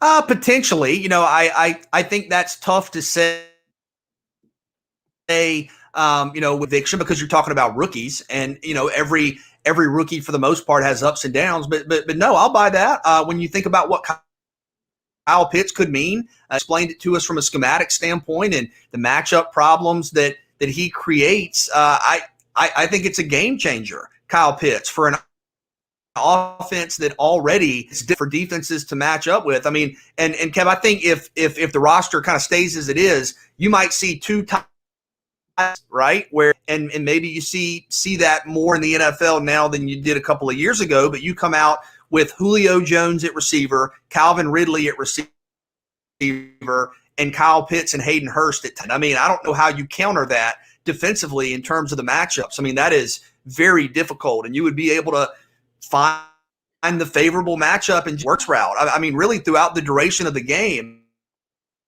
Pitts is going to, I think he will be a star right away. It would not surprise me if he's the rookie of the year. Just given the work he's going to do, I think the focus he's going to get in the red zone. He's obviously stepping into a proven passing offense where he's going to have Matt Ryan throwing him the ball. And you're talking about an offense that already is very productive. Defensively, I think I still have some questions. I think Richie Grant is going to be an important player, real 2nd round, good player, very good player out of UCF. But sometimes when you get your 4th round, you're coming in to be a rotational guy. I think, Kevin, you're probably looking at him to start right away and start in a young secondary where there isn't a ton of proven experience. So I think Grant's going to be an important player. If he can be an impact guy right away, maybe you feel better about this defense than you do. You still need some of the players on the roster to take that next step in their progression, whatever that may be. But for as much as obviously Kyle Pitts is the headliner, the talking point, I think Richie Grant could end up being a very important pick for this team. Yeah, I think that'll be nice. I think when you go back to the root question of, is this Falcons team the most improved in 2021? I think they could have vied for that title anyways, even with a so-so draft. I mean, I think this was a team that had a lot of talent that underachieved in 2020. I think a lot of that was due to the previous coaching regime, who just, for whatever reason, in brotherhood, kind of went bye-bye once they blew that Super Bowl. It seems like that was kind of the bonding moment. It kind of went away, and they just never were the same. And I think a lot of that's at the feet of coaching. I think Arthur Smith, I saw a quote from Arthur Smith, said, look, if Atlanta wanted a rebuild, they hired the wrong guys, i.e. we're here to win now. And I think they can. I think you have Matt Ryan, a regular season MVP. We'll see what happens with Julio Jones. But that aside, you have a wide receiver who is very good, more than capable, I think, of moving over and being a number 1. You've just signed a dynamic tight end. You've got a number of guys that can more than fill the wide receiver spot that I think Matt Ryan has proven he can make guys raise the level of their play over the course of his career. Defensively, I think you just need to be marginally better. And maybe that's as simple as a scheme and personality verbiage change that's going on there in Atlanta. Just new thoughts, new ideas, change it up a little bit. And I think if this team could be moderately better defensively, and again, I'm not saying they go from like mid-20s up to 2. I mean, I've said this for a number of years since they've had Matt Ryan. BJ, I've said this. If this team could put a defense at around 15 or 16, they can win a Super Bowl. And they can, given the offensive weapons they have. So I firmly put them in the most improved. You could go from picking number 4 to being a team that I believe could contend for a playoff spot. That's a vast improvement in 1 year turnaround, and probably, if we're being honest with ourselves, is where they should have been last year. They should have been contending for a playoff spot last year. So I think hands down, they're one of the most improved teams without the draft. I think they can certainly be in the running for that with the draft they had. Kyle Pitts kind of at the top of that. I wish, in every draft you could nitpick and say they should have done this, should have done that. I wish they would have drafted a running back in there. But all that aside, addressed needs and got some pretty decent players. Got a center, a guy who can come in and fill the line. Got a tackle, a guy who can come in and help protect Matt Ryan and or whomever the next quarterback's going to be. Felipe Franks, whoever it's going to be, at that point. And while they may not be, mega stars, you did go out and get a defensive tackle to help on the inside. And certainly with what you have, Graham is not going to be a guy that you are expecting to be a starter, right? You drafted a defensive tackle last year. You have Grady Jarrett. You need to be a situational guy that can come in and hold its own. And Ogundeji, I can't say his name. Ogundeji out of Notre Dame. Look, give me anything at the defensive end spot, and you will probably be better than the vast majority of defensive ends that the Falcons have had over the past 7 years. I mean, Vic Beasley had the 1 year he led the NFL in sacks, nothing in the other years. Decent draft in my book. I think clearly they're going to be one of the most improved teams record-wise in the National Football League. Talent-wise, I think they should have been better last year. Agreed. And I like the linemen. I really do. Drew Dalman at Stanford, he may end up starting before the season's over. You have questions, obviously, with Mack having moved on. Jalen Mayfield, the offensive tackle out of Michigan, a guy that's 6'5", 325, is kind of the prototype. A lot of people had him projected as a potential first-round pick. You're able to grab him in the 3rd round. Taquan Graham is a guy with good size, close to 300 pounds. I think he can, among the interior, Tecumpo Ogundeji, I think you're right, really good player, was a star at Notre Dame, and I apologize if I mispronounced his name, was a star at Notre Dame, really productive. I think he's got a great chance to come in and be a productive player for you, and you need that at defensive end. I was kind of surprised.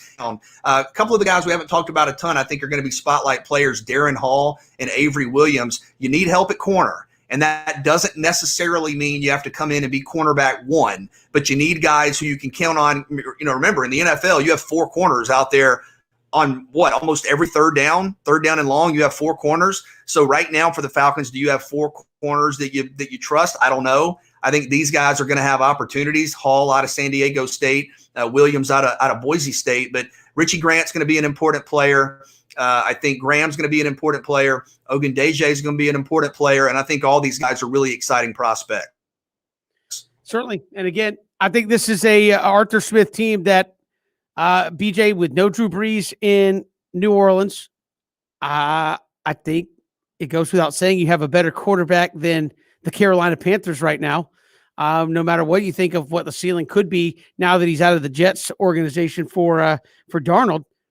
I mean, are you looking at this team and say, legitimately, you could be the second best team in the NFC South right now, and that's only second to the defending Super Bowl champs who magically brought everybody back and just drafted whoever the heck they wanted to in this draft because they had all their starters coming back.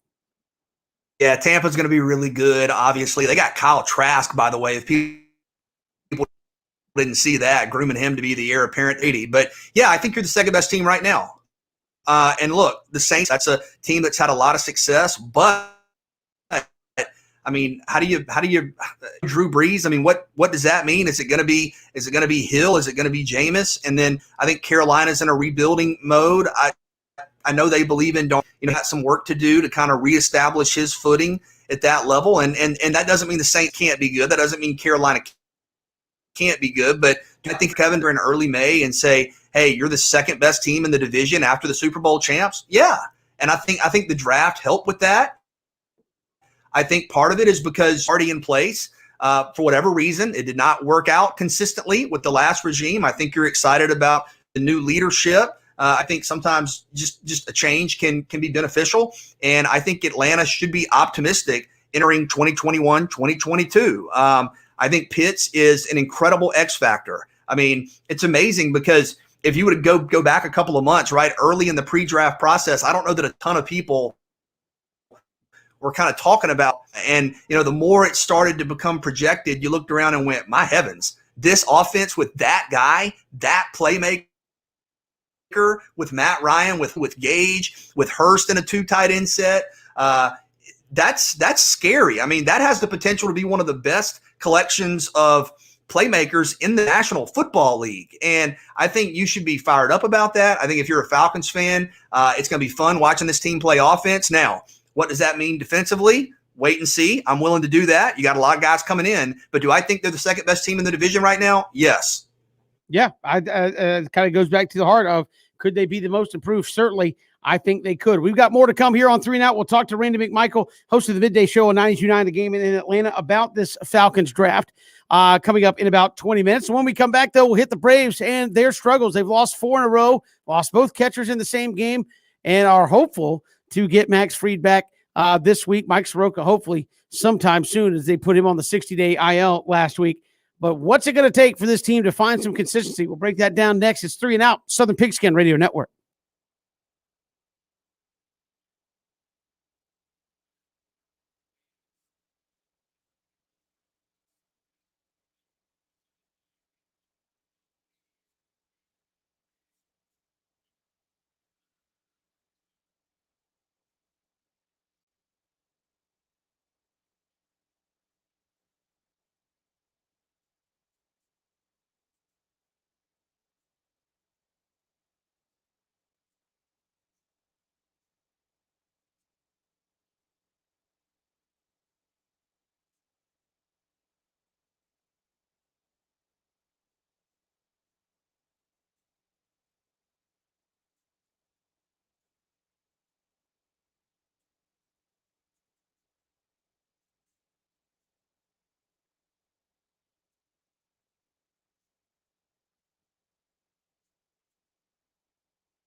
Good to have you here on this Monday. Kevin Thomas, BJ Bennett. Glad you are with us. We'll chat with Randy McMichael, host of the Midday Show, 92.9 The Game in Atlanta in just a little bit. Looking back at the Falcons draft. But before we get to that, BJ, Braves are off tonight and probably thankfully so. You lose 2 catchers in one game, pretty much worst case scenario there. You get swept by Toronto, even though you were in every game and probably had a good chance to win 2 of them. I think that's Friday night was not so hot, but no, you had a chance to win at least 2 of them in that series, and you didn't, and you lose d'Arnaud for who knows how long. Just bad all the way around. Why do you feel this team just cannot find some consistent footing, even though, as they sit here on Monday with an off day, they're 2 games out of first place? I mean, I think it's largely been the pitching. And I say that under real outliers in the batting order in terms of guys not producing. But I think if you were to ask most Braves fans, hey, like, what's the issue with the team? A lot of them that aren't hitting. But if you go look at the numbers, the Braves are actually 12th in the major leagues in average, which is top half, and they are 2nd in home runs. So Atlanta is hitting. You may not have the consistency in terms of the numbers that we all expected all the way through. Beyond Ronald Acuna, but the team is hitting. It's an above average team in terms of average, and it's an elite team in terms of power. Where you've been really bad, somewhat surprisingly, is on the mound. Atlanta is last in Major League Baseball in team ERA, last, not second to last, and they have almost 3/4 of a run of an ERA higher than the second worst team in the division, who's Philadelphia. So you've got to get it addressed. And I'm not saying you don't understand it. No Mike Soroka. Well, any team that loses its ace is gonna struggle in some capacity. De facto ace, not right. And when you lose number 2, that's gonna hurt. I think Charlie Morton has been okay. He has not been great. Quite honestly, Kevin, I think you probably expected a little more than kind of where he's been right now. And I think he's gonna get to a point where he's efficient. He's a pro. He's had a really good career. But you're talking about a guy whose ERA is over 5. I think you'd like to see that down a little bit. It's kind of the go-to number 1 right now. Drew Smiley's been really bad. And that doesn't mean that he can't turn it around. That doesn't mean that he's productive, but I think his ERA is in the 7 or 8s. I mean, he's really, really struggled. Outside of Ian Anderson and Huascar Ynoa, you have not gotten a lot of proficiency on the mound, and that's with the starters. And then in the bullpen, man, I think maybe there was a miscalculation in terms of Mark Melancon, Darren O'Day, Shane Green, their collective value. Those guys helped give you one of the best bullpens in baseball a year ago, and you've really struggled this year. Now, not having Chris Martin, that matters. Chris Martin probably your best guy. When he's back, I think that makes you better, and it alleviates the pressure on everybody. So don't get me wrong. I think when you're healthy, you're a lot better. Baseball season, Kev, you're going to have injuries, maybe not to this extent, but you got to find a way to be more proficient on the mound. I mean, this is not breaking news. You're last in baseball in team ERA. Yeah, and this is obviously not the start you wanted to get off to. I believe Max Fried's set to be back tomorrow night in Atlanta. Hopefully that helps you. Hope he comes back to kind of his former self. Mike Soroka probably won't see till closer to the All-Star break. So I don't know that there's a, quote, quick fix for it. I will say that if there is a silver lining, it is that the division as a whole is off to a rough start. I believe the entire division, save one team, is under 500. So under or right at 500 or below. I don't believe, I'm trying to think, the Mets and I think the Nationals are both at 500, tied for first. So there is not a single team over 500 in the entire division. You look around baseball, there's a lot of teams off to some rough starts. I believe it was just a week ago, they said 19 MLB teams were under 500. That's not good. So a lot of slow starts there around baseball. I don't know what you attribute that to other than just, it's a rocky start after some of them have not played a whole lot of baseball. You forget some of these guys, if they were in the alternate site, there was no minor league season last year. So a lot of your prospects got basically no playing time of any kind last year. Christian Pache if you remember, outside of alternate site kind of scrimmages, he hadn't seen live like major league pitching in a game that mattered up until the playoffs or right before the playoffs last year. So you talk about an adjustment period for a lot of guys. I think you're seeing that at this level, and the fact that the Braves have largely lived in the National League East this first month or so of the season. And once you get out of the National League East, Toronto aside, I think the Braves have fared okay. Now, grant small sample size, but you played the Cubs twice, and you've done really well against them, split with the Yankees. So I believe after the Nationals here in the middle of the week, I think it's Milwaukee potentially coming up here pretty soon. I'll have to go double check that schedule. But you have, getting out of the National League East, I think will allow you to kind of settle down and get a truer representation of what this team can be moving forward. The National League East, man, it's just going to be a grind. I mean, look at it. It's Scherzer. Jacob deGrom has more RBIs than runs he's allowed. I mean, that is ridiculous. He just tied Nolan Ryan for the most strikeouts in Major League Baseball through the first, I think, 5 or 6 starts to a season. He's got 59 strikeouts and can't win a game. I mean, that tells you all you need to know about kind of starts you're dealing with. So you run through the National League East, man. It's Jacob deGrom, it's Marcus Stroman, it's Strasburg, it's Scherzer, it's Sixto Sanchez. I mean, it's one thing after another in this National League East. Not to mention the Braves' own pitching, which is pretty good. So, well, when it's healthy. So, I mean, it's just going to be a dogfight in the National League East, BJ. And I think at the end of the day, if you're a Braves team, you hope you're above 500 against a couple of the teams in the division, maybe the Marlins, maybe the Phillies, some teams you feel like you should maybe be a tick better than. Outside of that, man, it's going to be a scrap every night you play a National League East team to get a dub, because the pitching in this division is so good. You have good pitching performances and still not win, as obviously Jacob deGrom has shown us. Go out there and strike out 9, 13, 14 guys. And, if you can't score any runs, it doesn't matter. The Braves kind of have the opposite problem. They score not as many as they did last year, but they score enough runs, and oftentimes it's just not enough. Some of this is going to bounce back, is going to come back around, though. And for everybody saying, well, Acuna can't hit 375 the whole year. Well, I mean, maybe he can at the rate he's going, but you're not going to see Marcelo Zuna, Ozzie Albies, Travis d'Arnaud when he gets back, Dansby Swanson. You're not going to see all these guys hitting the low 200s, much like with Charlie Morton and Drew Smyly. As much as those guys have ERAs that high. The market correction is coming. And in some ways, Kevin, and I know it's frustrating a lot of people to think sports like this, but in some ways, that's how you find success, is you find a way to ebb and flow your weights and get through close to 500 where they are. This will be a team that still has a chance to contend late in the season.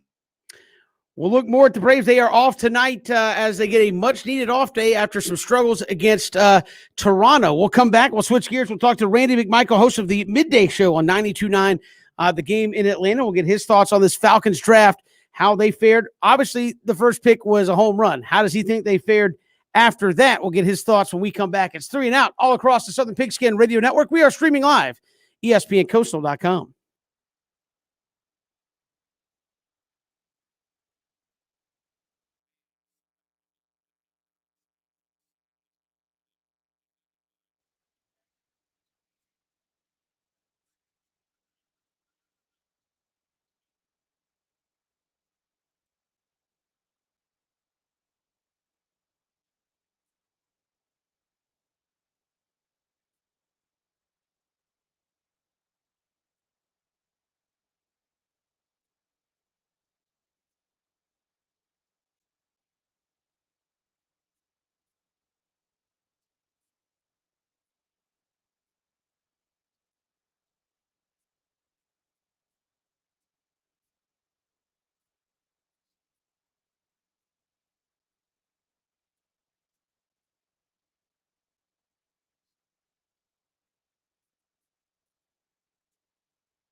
Welcome back, 3 and Out on this Monday. Kevin Thomas and BJ Bennett here with you all across the Southern Pigskin Radio Network, coming out of a just huge draft weekend. The Falcons get Kyle Pitts with their first pick in the first round at number 4. And obviously a lot of folks excited about what he's going to be able to do in a Falcons uniform. And joining us here to talk about that Falcons draft, host of the Midday Show on 92.9 The Game in Atlanta, Randy McMichael joins us here on the show. Randy, welcome. How are you? Hey, what's going on, my guys? I'm doing good, brother. Doing good. Trying to weather all this daggone rain that's going on up here, man. Yeah, everything's good. Hey, I certainly understand that. I hope you guys are doing well. I know some tornadoes and things going through up there today, but Kyle Pitts obviously was the home run pick. What about the rest of the draft? Kind of how did you think Arthur Smith, Terry Fontenot did in their first go with the Falcons? I thought they did pretty good, man. I thought it was, as far as, the need, they needed offensive linemen, they needed defensive linemen, they needed DBs, and they drafted multiple players at that position. So I thought they did a pretty good job, but I'm one of those just show me instead of telling me. So we'll wait and see how it goes when you get these guys on the football field playing against professional football players instead of college football players. Randy, what do you see when you scout Kyle Pitts, and what makes him so effective? He's just different, man. He is and I know my main man Ben is there. He's just a different dude. Me and him talked a lot during the season about this kid. I mean, he just does different things. I mean, he has God-given ability to be able to run, catch, do all these things. He can line up all over the field. He's not your traditional tight end, but it's hard to sell the fans in here in Atlanta about it, because of course they wanted Justin Fields and everything. But I think this kid is going to be a dynamic playmaker in Arthur Smith's offense, man. So I'm excited to see him play here for the Falcons. Randy, your thoughts on that? Because, Kyle Pitts is the pick. Folks wanted Justin Fields. Was Kyle Pitts, in your estimation, actually the smart pick? I don't know, because I wanted Justin Fields too. Don't get me wrong. I want the kid here. I didn't want him to leave Georgia, but I always kept saying that unlike the other young quarterbacks that were drafted in his class, I still think Matt Ryan has 4 good years in him left. I really, really do. And I think if they address the run game and find a way to get him some pass protection, I think they have an opportunity to do something special. So as we talked to Terry, me and Andy talked to Terry the day before the draft, and his stance is still best player available. I still think Kyle Pitts is the second best player in his draft. He's sitting right there for you, so you got to take him. What are your expectations for him in year one? Because you have such high on everybody. Growing into the position and doing everything, I think he's going to be a good player. I think he's 6-7 touchdowns, especially in the red zone. I think he'll, because Hayden Hurst is still here, and today they declined the 5th-year option. I still don't think he's going anywhere, but I think he just gives you an added dimension. And if we don't know what's going to happen with this whole Julio thing as far as the contract and things like that. But I think that if you can find a way to keep all those guys and Red, you got something cooking, man. You got something cooking, and you can find a way to do that. Round 2, they go Richie Grant out of Central Florida at the safety spot. Is this a guy that they feel is going to come in and be the no doubt starter right away coming out of Central Florida? What's kind of your thoughts of going right there to the defensive backfield with pick 2? Oh, heck yeah. I love Richie Grant. Fellas, I'm a big fan of defensive backs from Central Florida, San Diego State, South Florida. I love these kids, and they just have a different hunger about them. And Richie Grant, he's a ball-hawking safety who will make plays. I know they went out and they signed some veteran safeties and everything that can come in and help. But I think this kid is going to be a day one starter because he's a guy that can play in the box, but he can also play in the middle of the field and Dean Peace's offense. So I think they found a home run and with the second round pick with this guy, even though everybody here, we're sitting there, Javonte Williams is there, the running back from North Carolina. Yeah, he's there.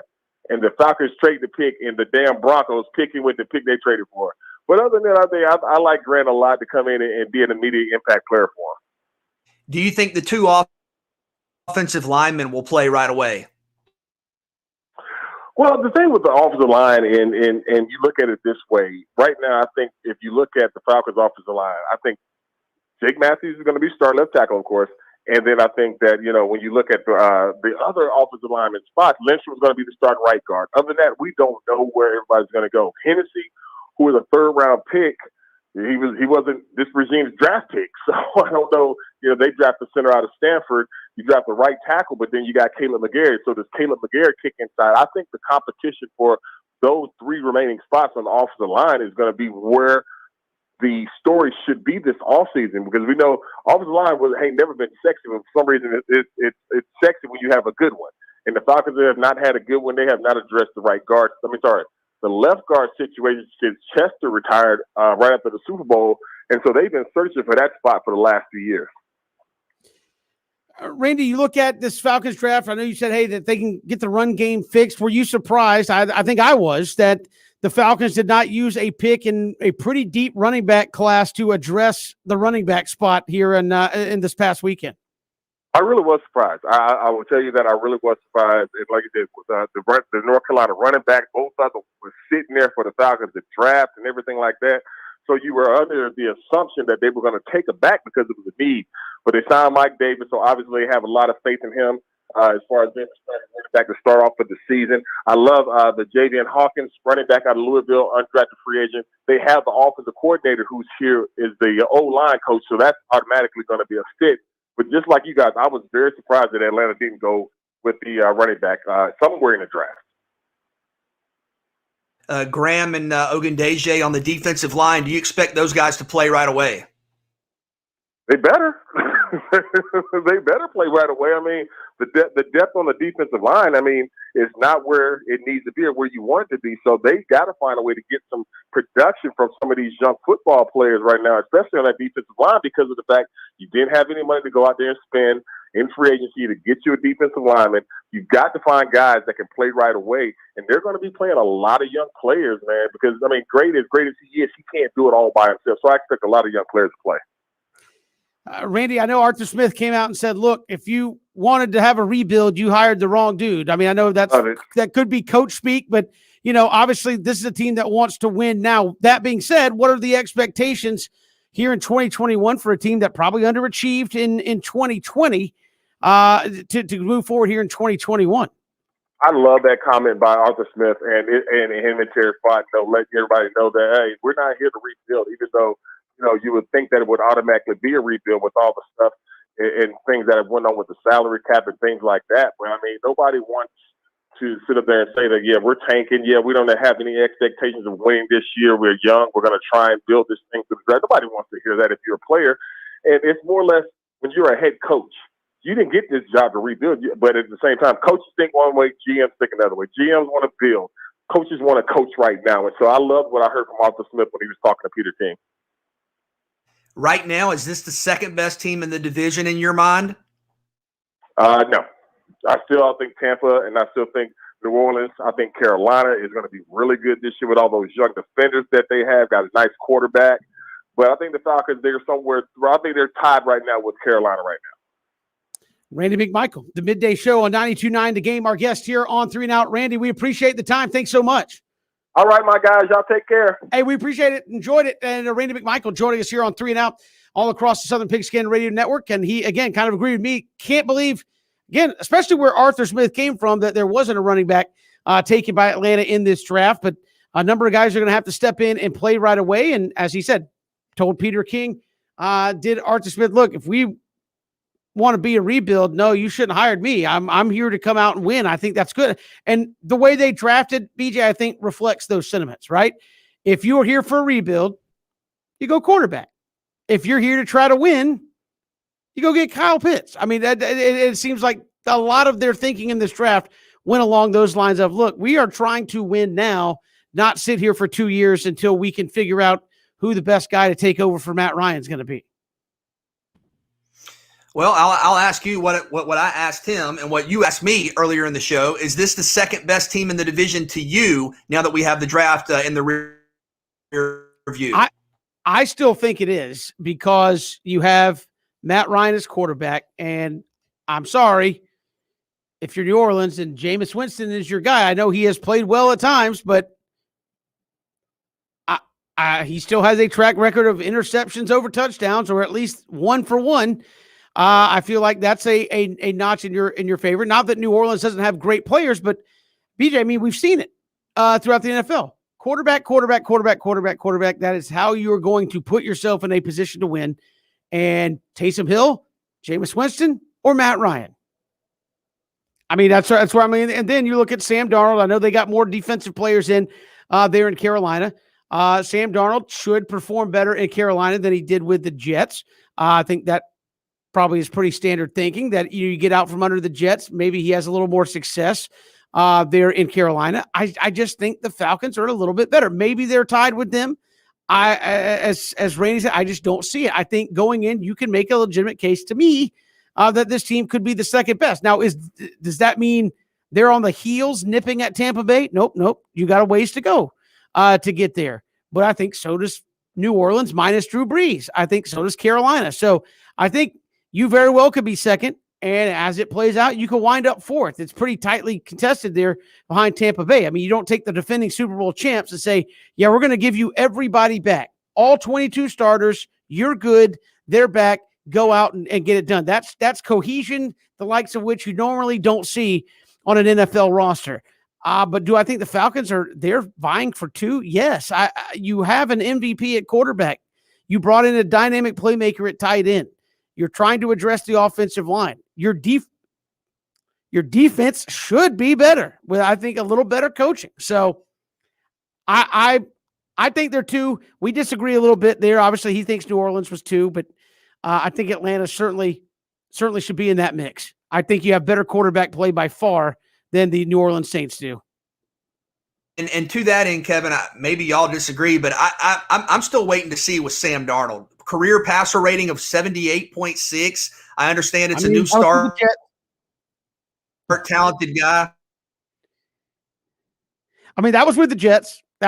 Again, we've seen a number of dudes go to the Jets and, go the wrong way. I mean, nobody was probably happier to get that word that they've been traded than Sam Darnold. I mean, you're just going to a better system right now. I mean, in some ways, Zach Wilson is, I know that everybody says they had a great draft, but I think the Jets have had good drafts before and the coaching has gotten them. And I think that's what might get him again. So I think Sam Darnold's probably happy. I'm interested to see how that works out. Sam Darnold's got talent, BJ. How does he fit in a new system?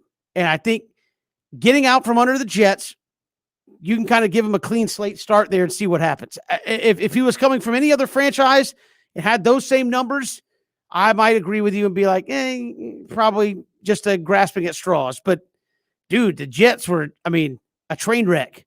I think he's going to have. The point is nowhere near Matt Ryan. Obviously, no. Yeah, no, not even close to Matt Ryan in terms of skill, where he's at presently, and to that end, what he's got around him. I know he's got Christian McCaffrey, but I still think the Falcons have a few more weapons around Matt Ryan to some things offensively. We've got more to come here on 3 and Out on this Monday. Hit us up on Twitter at Pigskin Radio. We are streaming live at ESPNCoastal.com, also live on Facebook, Twitter, and YouTube.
It's 3 and Out all across the Southern Pigskin Radio Network. Kevin Thomas here with you.